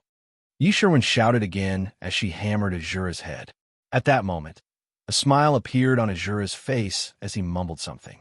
His dark face was soon covered with twisted purple runes. Moreover, these runes quickly followed Yi Shirwan's bitten finger and climbed up his body. At that moment, Yi Shirwan's heart skipped a beat. She knew that she was done for. She was indeed too young to have trusted this great demon king so easily. She would probably have to return to Baki now. Yi Shirwan felt very wronged at the thought of having to walk for another 4 days. She was weak, pitiful, and extremely poor. However, before she died, Yi Shirwan felt that there was one more thing that she had to do, and it was something that she had to do. Thinking of this, she quickly stuffed the bread in her other hand into her mouth and started wolfing it down. Even if she died, she would never waste it. Sob, sob, sob. Yi Shirwan choked as she ate. She could not help but beat her chest hard. After she calmed down and swallowed the bread, Yi Shirwan could not help but show a trace of relief on her face. At least she ate the bread before she died. There was no waste, so it was not considered a loss. Yi Shirwan always felt that she was gifted in deceiving others and herself. Even if she was going to die, she had to come up with a reason to comfort her weak heart before she died. Taking another look at Azura and the purple runes crawling all over his body, Yi Shirwan sighed and sat on the ground. She hugged her knees with one hand and began to wait for death.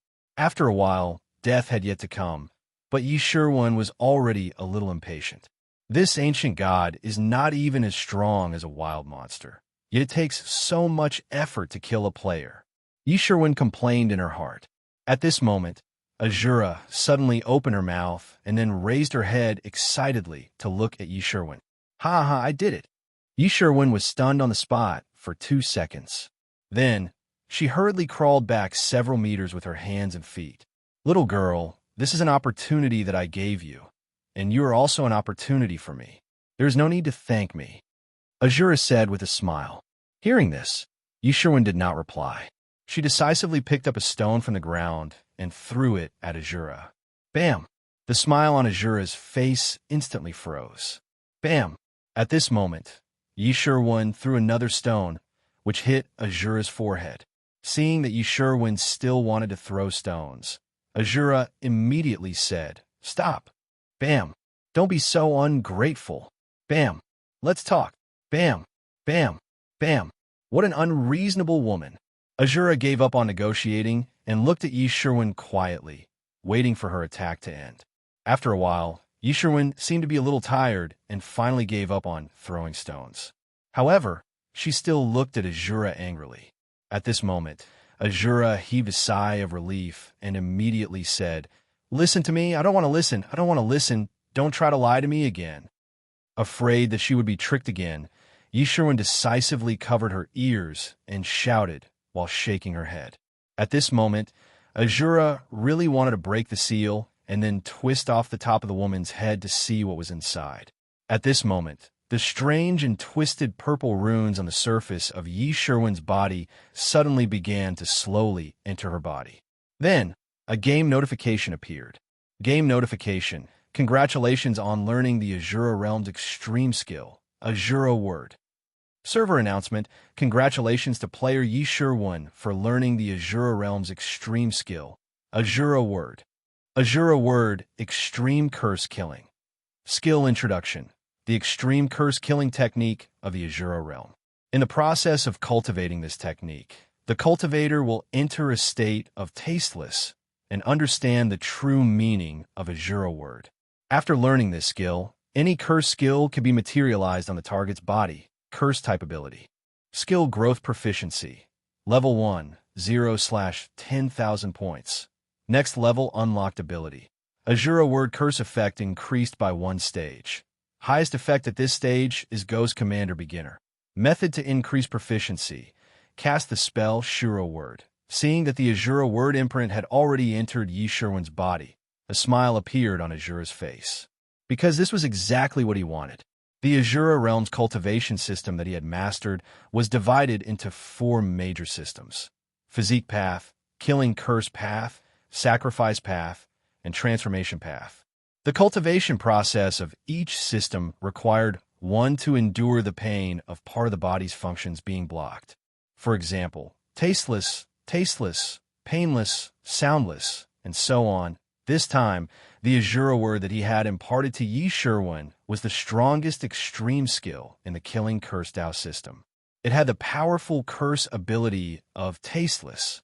The reason why he imparted the Azura Word imprint that he had cultivated to Yi Shirwan was to break free from the Great Emperor's seal. At this moment, the tasteless state on his body had been removed, and he had successfully broken free from all the restrictions of the Azura Realm. At this moment, Azura was extremely excited. because he was about to break free from the seal, and he could finally start his plan again. At this moment, Yi Sherwin was in a daze. Server announcement skill. Omega, am I going to be rich? Chapter 445. The dark clouds have dispersed, and beautiful days are waving at me. Life is full of surprises. Yi Sherwin thought to herself with a joyful expression. This time, she did not look at Azura with such disdain. After all, she was going to be rich soon. She had to be more cultured. Little girl, try out the ability I gave you. Azura said with a smile. How do I use it? Yi Sherwin asked with an adorable expression. You can use it however you want. As long as you curse the target, it will appear. Azura replied. That's amazing. Yi Sherwin's eyes lit up. Of course, this is the power of Azura Extreme Dao, and it is also the most powerful curse technique. It is nothing ordinary, Azura said proudly. Yi Sherwin nodded solemnly, then looked at Azura and yelled, Become an idiot. Azura, as expected, her expectations of her were too high. Huh? It doesn't work? Yi Sherwin asked with an adorable expression. I'm a master of the laws of Azura, so it won't work on me. Try it on other creatures. Azura gritted her teeth as the veins on her forehead bulged. Oh, I got it, Yi Sherwin replied immediately. Then, she looked around and began to search for a target to curse on. At this time, a rabbit happened to leap over from the forest not far away. Yi Sherwin yelled at the rabbit without hesitation, Become a pig. Instantly, a purple Azura mark appeared on the rabbit's head. Then, the rabbit that had just leaped into the air turned into a fat pig in the air and fell to the ground. At the same time, Yi Sherwin received a game notification. Game notification. Used Azura word on target jungle rabbit. Spell automatically identified as transformation curse. Target jungle rabbit has been cursed. At this moment, the rabbit was clearly frightened by its own actions. It looked down at its front limbs, then turned to look at Yi Sherwin, who was not far away, and its expression became one of extreme horror. Hey, Yi Sherwin could not help but giggle at this scene. The rabbit was clearly frightened, and it immediately began to run away. Seeing this, Yi Sherwin stretched out her hand and pointed at the rabbit. Become an idiot. Game notification. Using Shura's word on target jungle rabbit, the spell automatically identified consciousness shielding spell. Target jungle rabbit has been cursed. Rabbit, who had already turned into a pig, immediately went into a daze. Saliva even began to drip from the corners of his mouth. He looked incredibly silly and adorable. Wow! Seeing this scene, Yi Sherwin could not help but exclaim, Can I really do anything? Yi Sherwin quickly turned to look at Azura and asked, Of course you can. Anything you say will become a corresponding curse. Azura replied with a smile. Hearing this, Yi Sherwin turned around with a face full of anticipation and spoke to the pig-transformed rabbit again. Come on, let's go. You're poisoned. Game notification.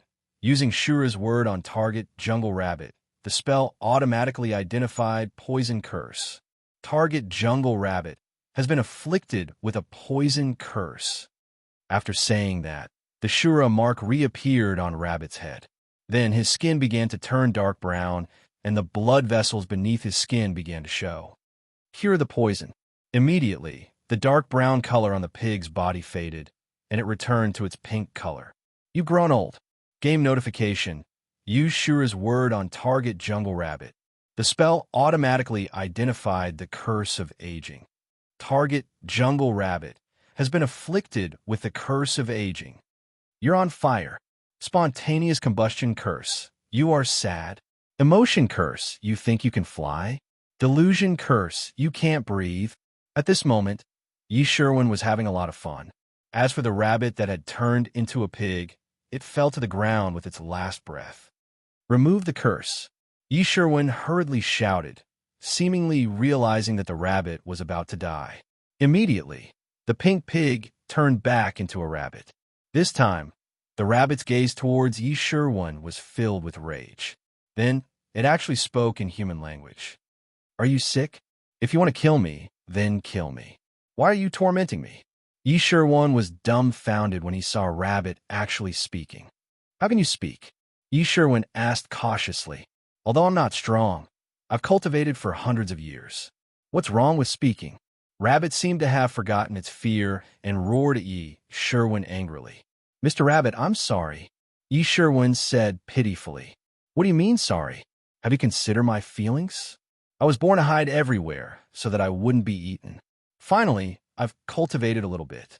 Now that I've met such an evil fellow, it's not easy for me. As Rabbit spoke, tears suddenly welled up in its eyes. It continued to speak while wiping away its tears. These days were too tough. It was so king hard to be a rabbit. Yi Sherwin, Azura, Rabbit, don't say any more. I know I'm wrong. Yi Sherwin apologized sincerely. Compensation, 1 stalk of spiritual material. Rabbit said indignantly. Hearing that, Yi Sherwin's heart skipped a beat.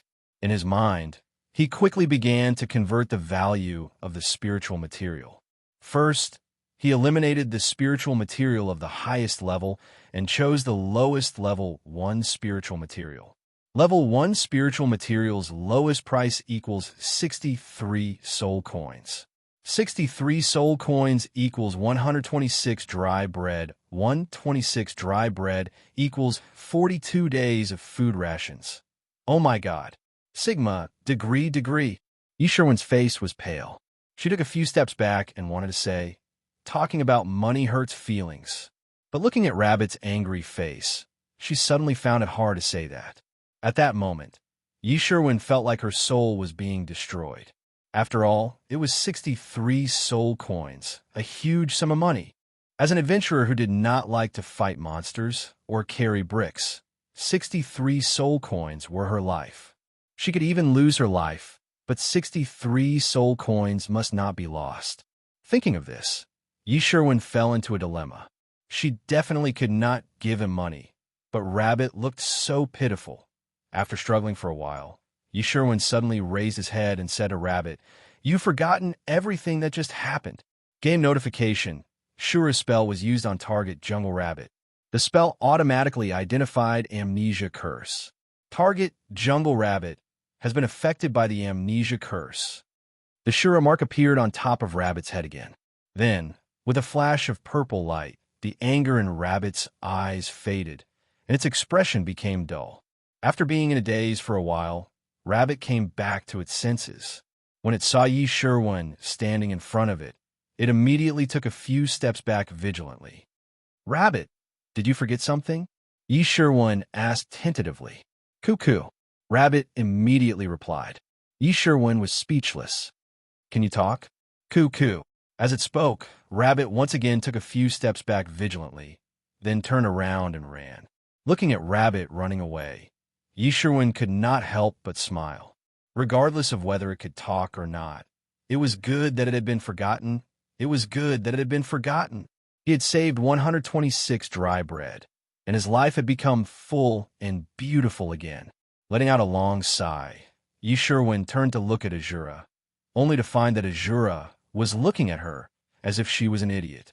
At this moment, Azura felt that he had given his inheritance to such an extremely stupid fellow.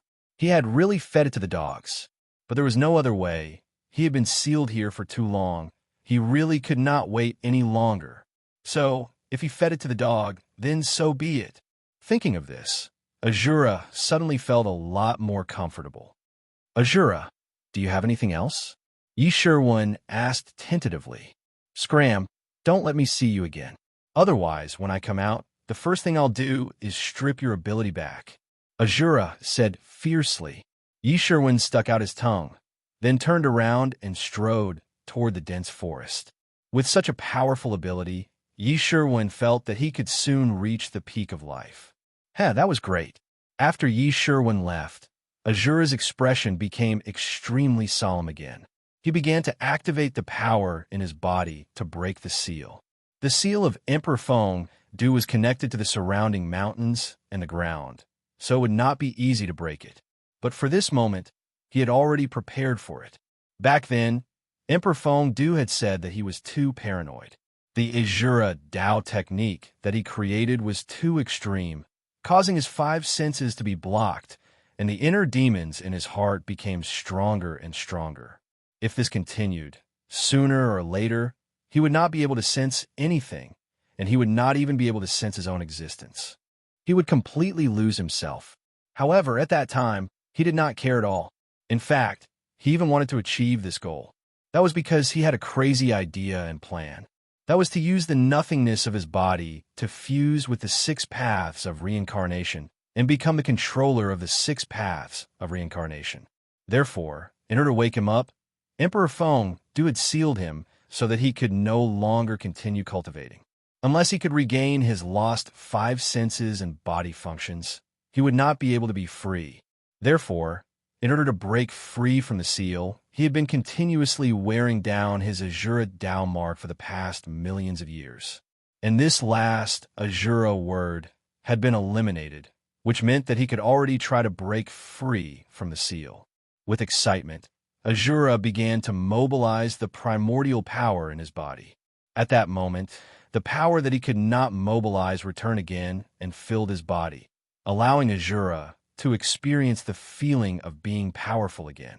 As the power in his body continued to rise, the ground shook.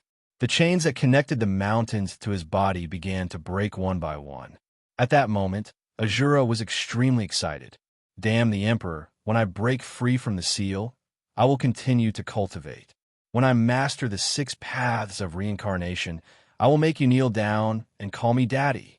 Thinking of this, Azura was elated and could not help but laugh out loud. And the mountains also shook crazily in his laughter. At that moment, a brass bell suddenly appeared above Azura's head. Seeing this large bell, Azura's expression suddenly changed. Emperor Feng Du, suppress. A distant sigh sounded. The brass bell immediately emitted a dazzling light and slowly pressed down on Azura's head. Ah, East Mountain old thief, I didn't provoke you. Why are you suppressing me? He had finally broken free from Emperor Feng Du's mountain seal and thought that he was finally free, but he did not expect that Emperor Feng Du would come and even want to seal him. At that moment, Azura's heart was filled with resentment. This seal is called the Heart Demon Seal. When you no longer have the thought of fusing with the 6 paths of reincarnation, this seal will naturally be removed. Emperor Feng Du's voice resounded in his mind. At that moment, the bell also descended and suppressed Azura once again. Percent Yinat. Percent. At that moment, all the curses in Azura's mind were unleashed. Chapter 446. After leaving the area where Azura was, Yi Sherwin once again embarked on his journey of exploration and money-making. Now that he had such a powerful curse ability, Yi Sherwin felt a little inflated. He no longer had to be careful when he was on his way. Instead, he walked in a straight line. With big strides, Yi Sherwin felt like he was the most handsome guy in this mountain range. Suddenly, the ground began to shake. Yi Sherwin lost his balance and fell to the ground with a thud. Yi Sherwin, who was shocked, jumped up from the ground like a rabbit. He turned around and saw a brass bell floating above the area where Azura was. The brass bell had a simple design and was engraved with various ancient characters. It floated in the air and rotated slowly. Just then, he could vaguely hear curses coming from afar. Under Yi Sherwin's astonished gaze, the bell suddenly fell. The shaking of the ground stopped, and the surroundings returned to normal. Yi Sherwin was speechless. Yi Sherwin thought it was Azura's doing. He thought for a while and turned around again, ready to continue his journey. After all, there was still 95% of the area that he had yet to explore. He could return to Beiki happily after he was done. By then, he would have to treat himself to a good meal. Thinking of this, Yi Sherwin suddenly felt inexplicably excited. After all, he was a poor man. It was easy to be satisfied. After taking a few steps, a rabbit that was startled by the shaking of the ground suddenly jumped out from the bushes beside him. It then crashed into the tree next to Yi Sherwin. The rabbit could not help but roll its eyes and fall to the ground. Its legs kicked and twitched twice. Holy sh*t, it hurts. The rabbit quickly stood up and began to rub its head with both of its hands while speaking in human language. Yi Sherwin was stunned. He was even a little nervous because he was familiar with this rabbit. It was the rabbit that he had experimented with the effects of the curse previously. At this moment, The rabbit in Yi Sherwin's eyes had a huge debt of 63 soul coins. Naturally, it felt a little guilty when it saw its creditor. "Rabbit?" Yi Sherwin asked in a low voice. Hearing the voice, the rabbit immediately stopped rubbing its head and turned its head to look at Yi Sherwin. "Coo, coo, coo. Can't you talk?" Yi Sherwin was stunned. "Squeak, squeak, squeak." Rabbit began to play dumb, taking small steps back with a vigilant look on his face. Suddenly, Yi Sherwin realized that the rabbit seemed to have forgotten that he owed it a huge sum of money. He instantly released a breath of relief in his heart. "It's good that you've forgotten." Rabbit looked at Yi Sherwin and muttered inwardly. He seemed to have met this woman before, but why did she look at him with such fear in her eyes? Was she afraid of him? With that in mind, Rabbit asked tentatively, "We know each other?" "Yes," Yi Sherwin said without hesitation. "How do you know each other?" Rabbit asked cautiously. "You owe me a spiritual material," Yi Sherwin said with a guilty conscience. "Impossible. I can't even afford to eat spiritual materials myself. How could I owe you a spiritual material?" Rabbit's bloodshot eyes widened in disbelief. "It's okay. You don't have to return it. I'm not a stingy person," Yi Sherwin continued to say with a guilty conscience. "That's still impossible. Tell me, why do I owe you a stock of spiritual material?" The rabbit asked stubbornly. "You ate it just now, and then you suddenly lost your memory." When Yi Sherwin said this, he was obviously not confident. Rabbit heard this and looked at the big tree he had just crashed into. He couldn't help but rub his head and fell in a deep thought. Could it be that he lost his memory from the crash just now? That can't be. I've been cultivating for hundreds of years. How can my body be so fragile?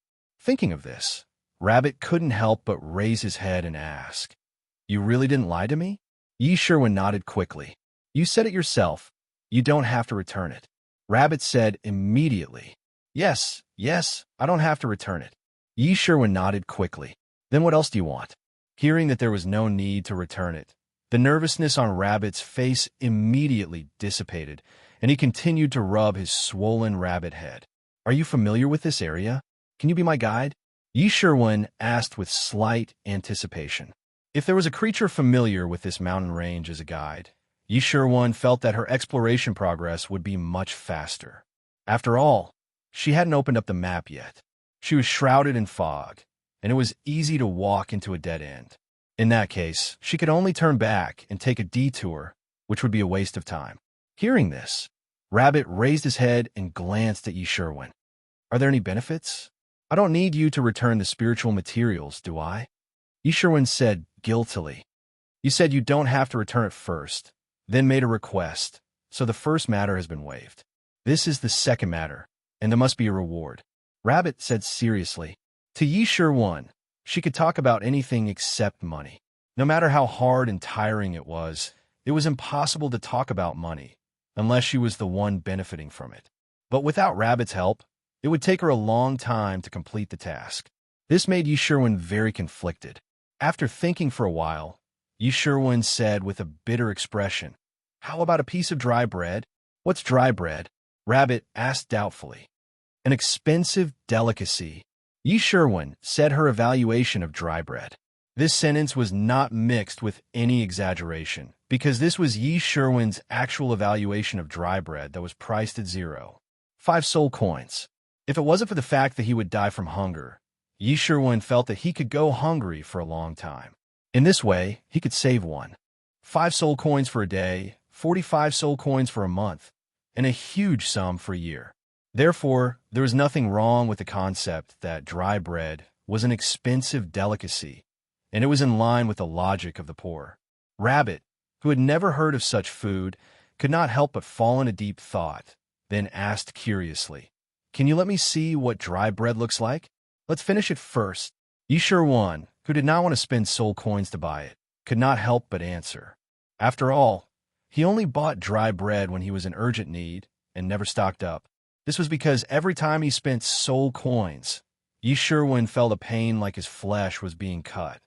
"Then how do you want me to believe you?" Rabbit suddenly glared.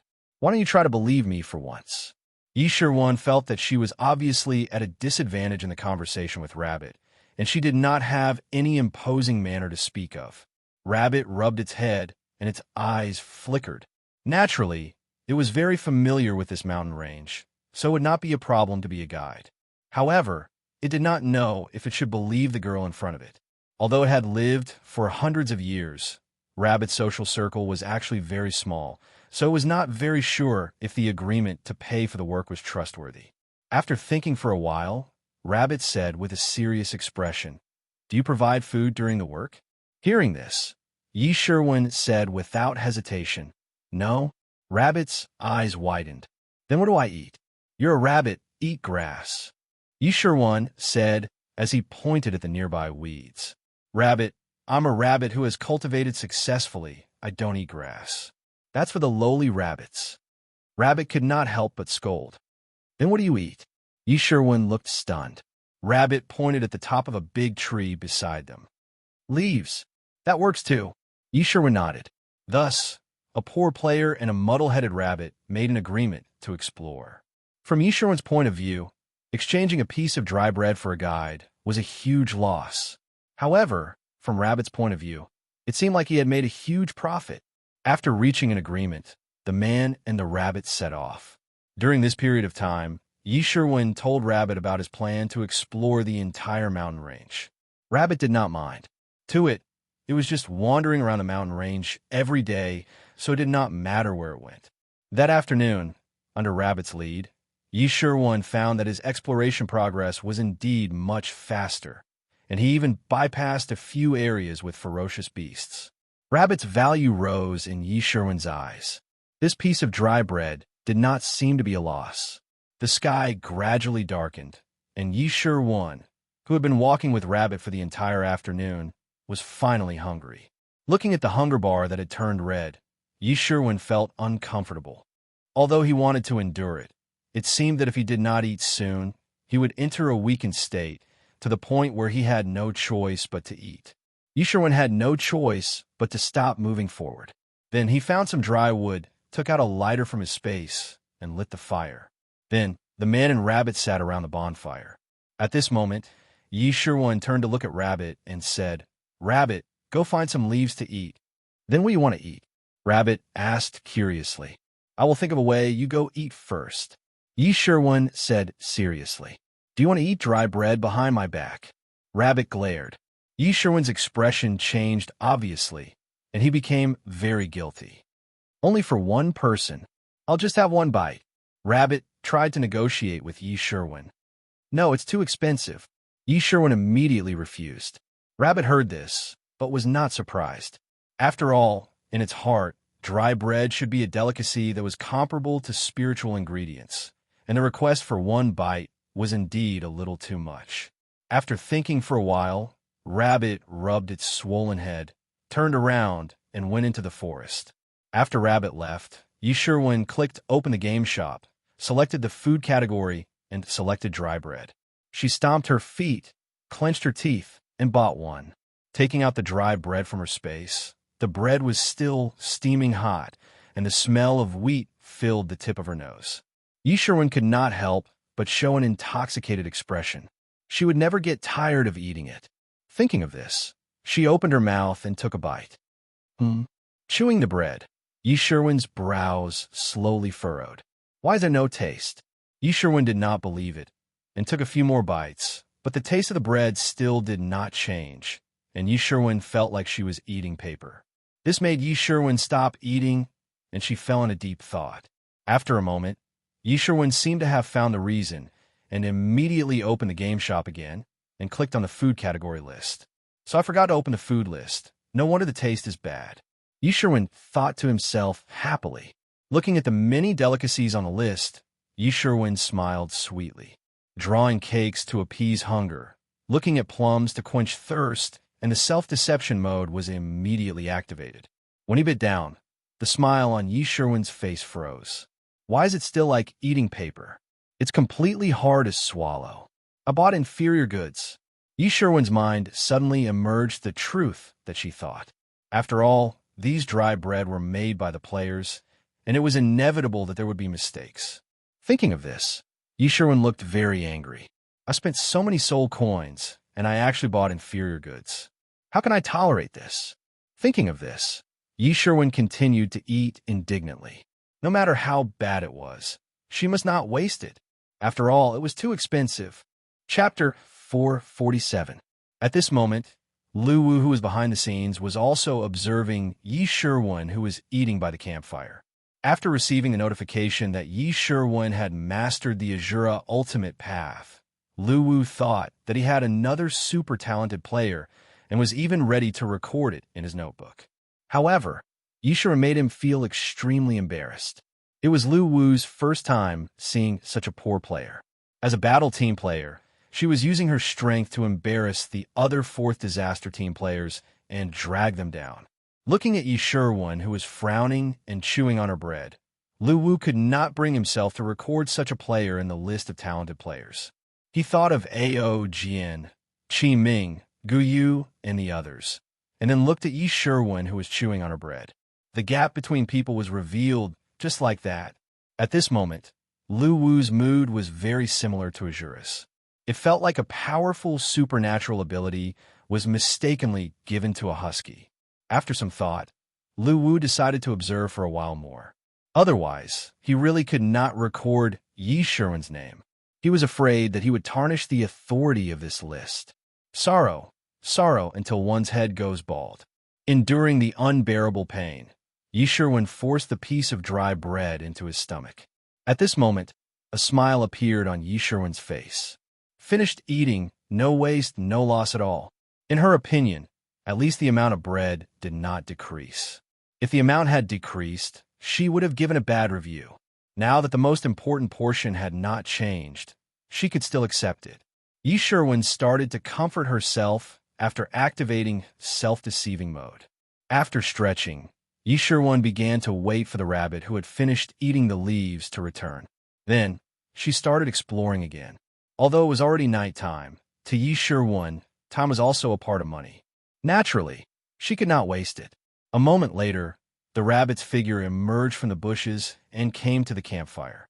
At this moment, it was holding a fat creature in its mouth that looked like a rat. "Rabbit, what is this?" Hearing this, the rabbit put down the rat and said indignantly, "I met this bamboo rat on the way. Because of a disagreement, I fought with it. I couldn't help but kill it. I thought that I shouldn't waste it, so I brought it back." Yi Sherwin was speechless. "You're a rabbit. Can you eat meat?" "Nonsense. I'm a rabbit that is cultivated successfully. I'm not someone those rabbits that eat weeds can compare to," the rabbit said proudly. "All right, let me have fire to roast it."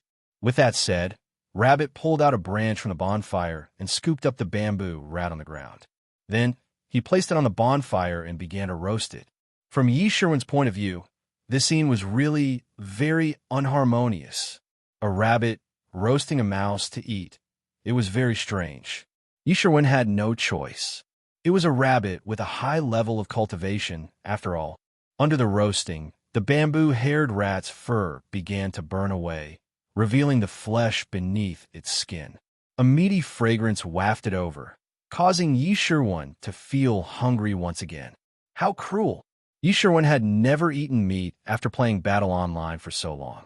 The best thing he had ever eaten was the dumplings distributed by the game on the day of the Dragon Boat Festival. They were sweet too. At this moment, Yi Sherwin felt hurt. This mouse was so fat that the rabbit couldn't possibly finish it. Thinking of this, Yi Sherwin couldn't help but whisper, "Rabbit, why don't you share some with me? I'll get indigestion if I eat too much at night." Upon hearing that, Rabbit couldn't help but raise its head to look at Yi Sherwin. Then, it shook its head decisively. "That won't do. You won't even share your dry bread with me. Why should I share with you? Then what if I can't finish it?" Yi Sherwin tried to negotiate. "If I can't finish it, then throw it away," Rabbit said without hesitation. Yi Sherwin was speechless. Faced with such a realistic rabbit, Yi Sherwin couldn't think of any words to ask for food. He could only nod with a bitter face. After the bamboo rat was roasted, Rabbit began to chew on the bamboo rat's meat happily. Meanwhile, Yi Sherwin bit his finger at the side, activating the mode of drawing cakes to appease his hunger. So fragrant. The meat was fresh and delicious. In the state of YY, Yi Sherwin experienced the ultimate delicacy. He was extremely immersed in it. After a while, Rabbit seemed to be full and let out a long sigh. Then, it threw the completely eaten bamboo, rat's bones into the bonfire. "How's the taste?" Yi Sherwin couldn't help but ask. "Not bad. It's better than the leaves," Rabbit answered honestly. Hearing this, Yi Sherwin had an envious expression on his face. "Then should we sleep now?" Rabbit asked as it rubbed its bulging stomach. "No, we have to continue exploring." Yi Sherwin immediately rejected this suggestion. Rabbit scratched its head as if it didn't understand, but it still nodded. "That's fine. I'm full anyway. I can't sleep." Thus, the human and Rabbit put out the bonfire. Taking advantage of the bright moonlight, they began to explore the southern mountain ranges of the Luoho region. With Rabbit leading the way, Yi Sherwin didn't have to worry about encountering wild beasts. As a rabbit demon that had lived in this area for hundreds of years, it was very familiar with the terrain. Even at night, it didn't have to worry about anything. Thus, their exploration progress was greatly improved. As they walked forward, Rabbit suddenly raised its head and sniffed. Then it said, "There's a creature lighting a fire up ahead." Hearing this, Yi Sherwin also raised its head and took 2 deep breaths like Rabbit. Then it nodded solemnly. "Although I can't smell it, I believe you." "Rabbit, are we still going over?" "I'm afraid it'll be dangerous," Rabbit asked after some thought. "Don't be afraid. If it's lighting a fire, I suspect it's a player. We're on the same side," Yi Sherwin said calmly. "No, I'm scared." Rabbit, who was usually very vigilant, instantly backed down. "Don't be afraid. I'll protect you." Yi Sherwin clenched its fist and encouraged it. "All right, but go over quietly. Don't get discovered." Rabbit could only say that. Thus, the human and Rabbit continued forward, heading in the direction of the smell. After walking less than 100 meters, a faint fire suddenly appeared in Yi Sherwin and Rabbit's vision. They could even hear faint chatter in the distance. Seeing this, Rabbit immediately stopped and pricked up its ears to listen. Seeing this, Yi Sherwin also listened attentively. However, it was clear that she didn't have the rabbit's talent. She couldn't hear anything at all. "Rabbit, I can't hear anything," Yi Sherwin said softly. "Then let's get closer," Rabbit suggested after some thought. Closer." Then the human and Rabbit began to sneak toward the bonfire in front of them. After getting closer, Yi Sherwin could finally hear their conversation clearly. The human and Rabbit immediately crouched down and listened attentively. "Sigh. The king's rule forbids any clansman from entering Bakey. If the king finds out that we're doing this, we'll probably die a horrible death."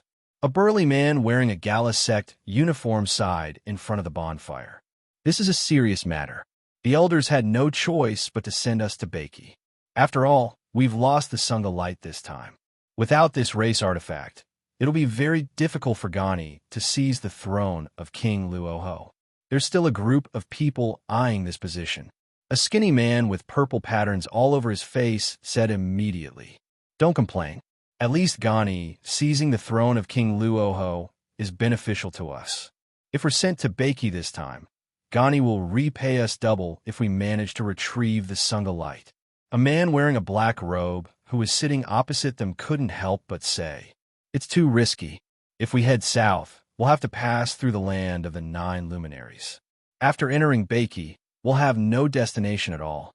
All we know is that the Sunga light is in the hands of the player clan. As for whether we can find it or not, that's another matter." The burly man sighed again. "Think about it on the bright side. What if we find it? The player clan isn't strong. As long as we catch their senior members and threaten them, they'll naturally submit." After hearing the black-robed man's words, the rest of them stopped complaining. However, their expressions were still filled with dissatisfaction. From their point of view, the risk of going to Bakey this time was too great. If the king found out, they would definitely be sacrificed to the Azura. There was no chance of them surviving. Not far away, Rabbit and Yi Sherwin were eavesdropping on their conversation. At that moment, Rabbit suddenly turned to look at Yi Sherwin and said in a low voice, "It seems like they want to capture the player clan." "They seem to want to capture the player clan. Didn't you say that you're from the player clan?" "Yeah, I realized it too." I'm a little scared now. Yisherwen immediately turned her head and replied in a low voice. Then why don't we run? Rabbit suggested. All right, let's run, Yisherwen replied in a low voice. After reaching an agreement, the man and Rabbit slowly got up from the ground and prepared to retreat. At that moment, the black-robed man in front of the bonfire suddenly raised his eyebrows. Then, his figure disappeared on the spot. When he reappeared, he was already standing in front of Yisherwen and Rabbit. Sneaking around. Who are you? The black-robed man said with a gloomy expression. Coo. Rabbit immediately activated her camouflage mode. She lay on the ground, picked up a bunch of weeds, and began to nibble on them. At that moment, Yisherwen was extremely nervous. The thought of having to return to Beiki if she died made her face pale. She rarely fought, so her mental fortitude was extremely poor in the face of danger. She subconsciously looked at Rabbit and then at the man in front of her. She said nervously, Coo. After thinking for a while, she resisted the urge to lie on the ground and eat the weeds like Rabbit. At that moment, Rabbit, who was eating the grass, suddenly choked and started coughing. The black-robed man's gloomy face also showed a hint of surprise. Then, his expression turned solemn. You're from the player clan? Coo. Yisherwen tried to forcibly disguise herself. At that moment, Rabbit was the first to lose it. She spat out the weeds in her mouth and said with a sad and indignant expression, How can I disguise myself like this? I've been exposed. Yisherwen also looked sad and indignant. I was scared out of my wits. Besides, I've never learned how to disguise myself as a rabbit. This is my first time, please understand. Rabbit was speechless. Now, I have something to ask you. Tell me where the leader of the player clan is, and I may let you go. The black-robed man looked at Yisherwen and said, I won't tell you. Although I'm poor, I have a backbone. Yisherwen said without hesitation. Perhaps you'll have to suffer a little before you speak. The black-robed man smiled and waved his hand at Yisherwen. A stream of purple light overflowed from the black-robed man's hand and appeared on Yisherwen's forehead. At that moment, a game notification rang in Yisherwen's mind. Game notification. You've been hit by the curse of target Jiamu, the art of pain. The mark of Azura has been automatically activated. This curse is nullified. After casting the curse, Jiamu waited for Yisherwen to wail in pain. Time ticked by. Jiamu and Yisherwen stared at each other, because the effect of the art of pain did not appear. This made Jiamu dumbfounded. Chapter 448. Impossible. At this time, Gani withdrew the Shura demon god shadow behind him and walked towards Yisherwen, looking at her in confusion. This aura came from the pig-riding lady below. Realizing that his curse had failed, Gani was extremely surprised and could not help but wave his hand at Yisherwen again. Yisherwen was speechless.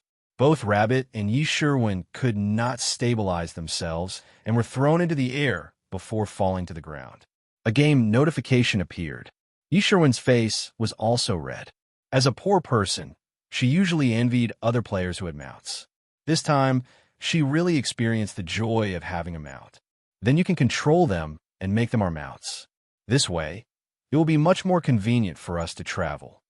Rabbit's ears flicked, looking very excited.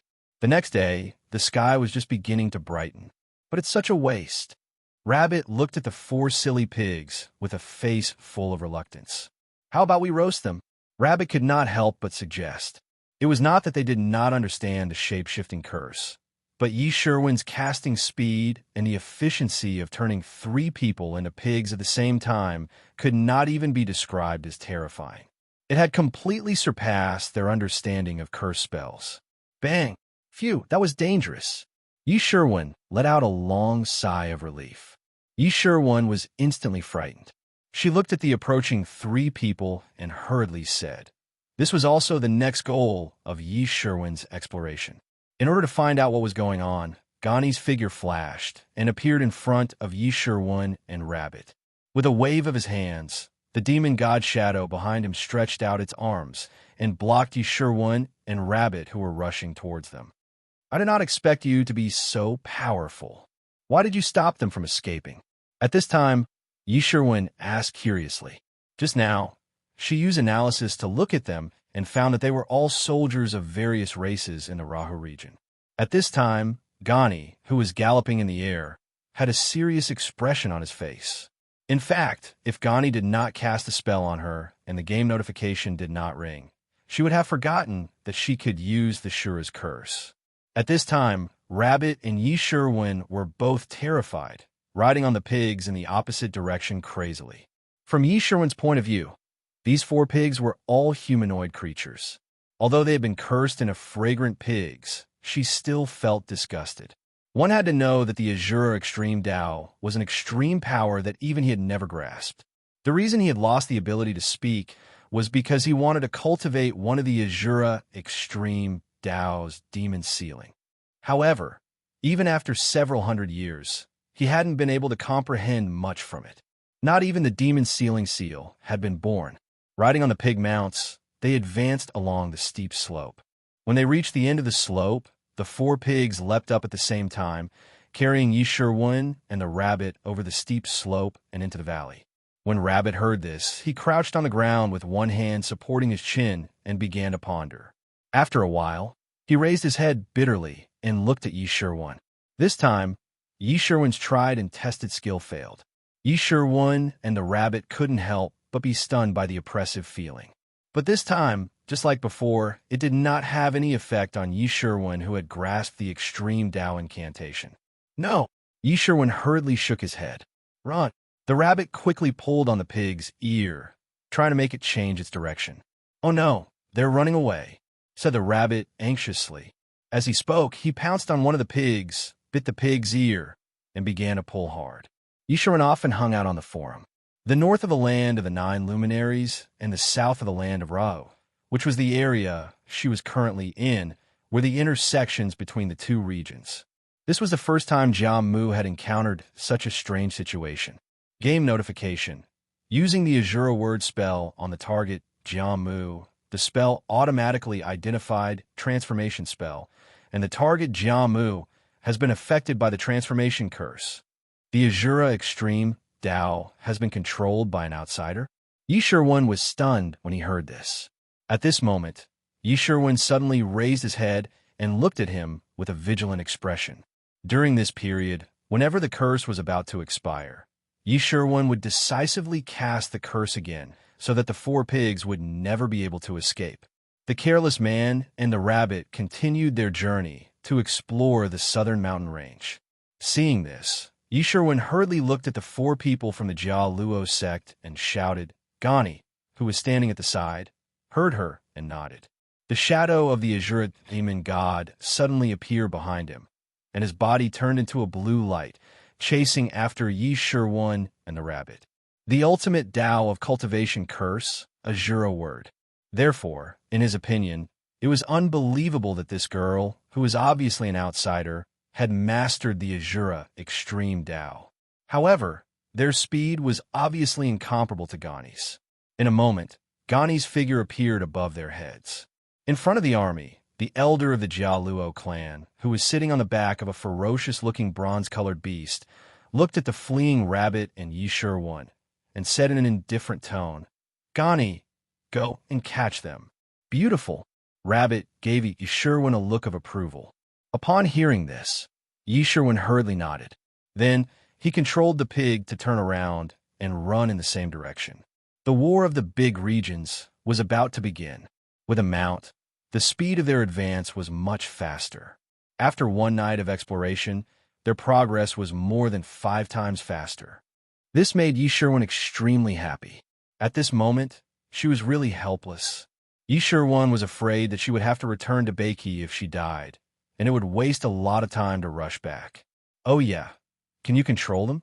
At this moment, Rabbit suddenly pricked up her ears and looked at Yi Sherwin excitedly. Die! Seeing the 4 pigs fall to the ground, Rabbit immediately pulled one of the pig's ears and began to punch and kick it. Let me try. At this moment, they had already explored the central area of the southern mountain range, and there was a huge canyon in front of them. When Gani's hand left, a purple fong mark slowly appeared on Yi Sherwin's forehead. At this moment, another 3 figures appeared next to Yi Sherwin and Rabbit. Without hesitation, They attacked Yi Sherwin at the same time. Upon hearing this, Yi Sherwin smiled a little awkwardly. Don't scare me. I've only lived for 304 years. I'm still young, I don't want to die. Looking at the game notification, Yi Sherwin turned to look at Rabbit with a terrified expression. As the mark of the Azura word appeared, the four pigs immediately stopped in their tracks. Due to inertia, they rolled forward a bit more. Quick, turn her into a pig. Rabbit quickly shouted at Yi Sherwin. What the F***? She turned into a pig. Seeing this, Rabbit's eyes widened. If the first time was due to a spell casting error, how could the second time be explained? Yi Sherwin thought for a while and then nodded. What about them? Yi Sherwin pointed at the four pigs lying on the ground in a daze and asked. She turned her head to look at the four fragrant pigs on the ground, then at the rabbit. She couldn't help but nod eagerly. With the mark of the Azura word, she indeed had the ability to control thoughts. Stupid. If they escape, they will definitely come back for revenge. This is called cutting the weeds and eliminating the roots, Rabbit said with a serious face. At this moment, the countless bronze statues and soldiers in front of the army focused their attention on Rabbit and Yi Sherwin, who had suddenly appeared. Then, Rabbit turned to look at Yi Sherwin and said with a surprised expression, You will turn into a pig. Rabbit was afraid that if she died, there would really be nothing left. It was too cruel. Hearing this, Yi Sherwin immediately turned to look at Gani and said, Rabbit, the curse has failed. At this moment, not only was Rabbit stunned, but the four people from the Jia Luo sect who had turned into pigs were also dumbfounded. Give it a try. The rabbit jumped on the belly of a fragrant pig, looking very excited. Seeing the game notification, Yi Sherwin immediately looked at Rabbit and said, It's a success. Pig, pig, pig. However, as soon as they jumped over the steep slope in front of the valley and landed on the ground, they were dumbfounded. 3 marks of the Azura word appeared on top of their heads at the same time. Under the power of the curse, the 3 of them could not resist it. Their bodies instantly twisted and turned into 3 pigs in the blink of an eye. If we eat them raw, they might be a little hard to swallow. Why don't we roast them? You have all become idiots. At this moment, there was only indescribable shock in Gani's eyes. Then, under Yi Sherwin's command, the 4 pigs stood up, and Yi Sherwin and Rabbit each sat on one of them. Just now, he felt the aura of the Azura Extreme Tao. Yi Sherwin, at this moment, Jimmu could not help but be stunned. The purple mark of the Azura word appeared. At this moment, Jimmu's body began to twist uncontrollably. His black robe fell off, and his body quickly shrank, turning into the pink pig in Yi Sherwin's mind. You become a pig. Rabbit was also shocked when he heard that. You think you can defeat Uncle Rabbit? Because an incomparably large army had appeared in front of them. These soldiers were very burly, each of them naked from the waist up. Their bodies were engraved with all kinds of Azura secret technique runes. Their bronze-colored skin reflected a faint metallic luster under the sunlight, filled with a wild aura. I said not to eat, not how to eat. Yi Sherwin immediately explained. The mark appeared again. After thinking for a while, he squatted down and placed his palm on Yi Sherwin's forehead under her horrified gaze. Rabbit, what do we do? Yi Sherwin's face was pale. After venting for a while, Rabbit spat at the pig under him. Rabbit and Yi Sherwin, who could not stop in time, pig, crashed into the arms of the demon god Shadow. Skill hint, because the target strength is at the beginner level of the Ghost Commander, the effect can last for up to 1 hour. No matter how stupid she was, she knew what the Rahu army had appeared here. Yahoo! Greater than over equal to... Rabbit grabbed the pig's ear and shouted excitedly along with its rising and falling body. Red military flags fluttered in the wind, stretching from the valley to the back for a few miles. There were endless soldiers. Seeing this mark, Gani's body trembled. Game hint. Using the Azura word spell on the targets Jimmu, Jiashu, Jiashin, and Jiahui, the spell automatically identified Taming Spell. The target's thoughts will be controlled. The effect will last for 1 hour. This was unbelievable to him, because the ability of the curse was directly effective on the target. There was no possibility of it missing. Game hint. Because the target's strength is too strong. The limit of the curse is beginner level of the Ghost Commander. The curse is ineffective. All of you have become obedient. Yisherwan looked at the 4 pigs and said, at this moment, they wanted to transform into the pigs under them and run with all their might. After a short rest, Yisherwan and Rabbit set off again.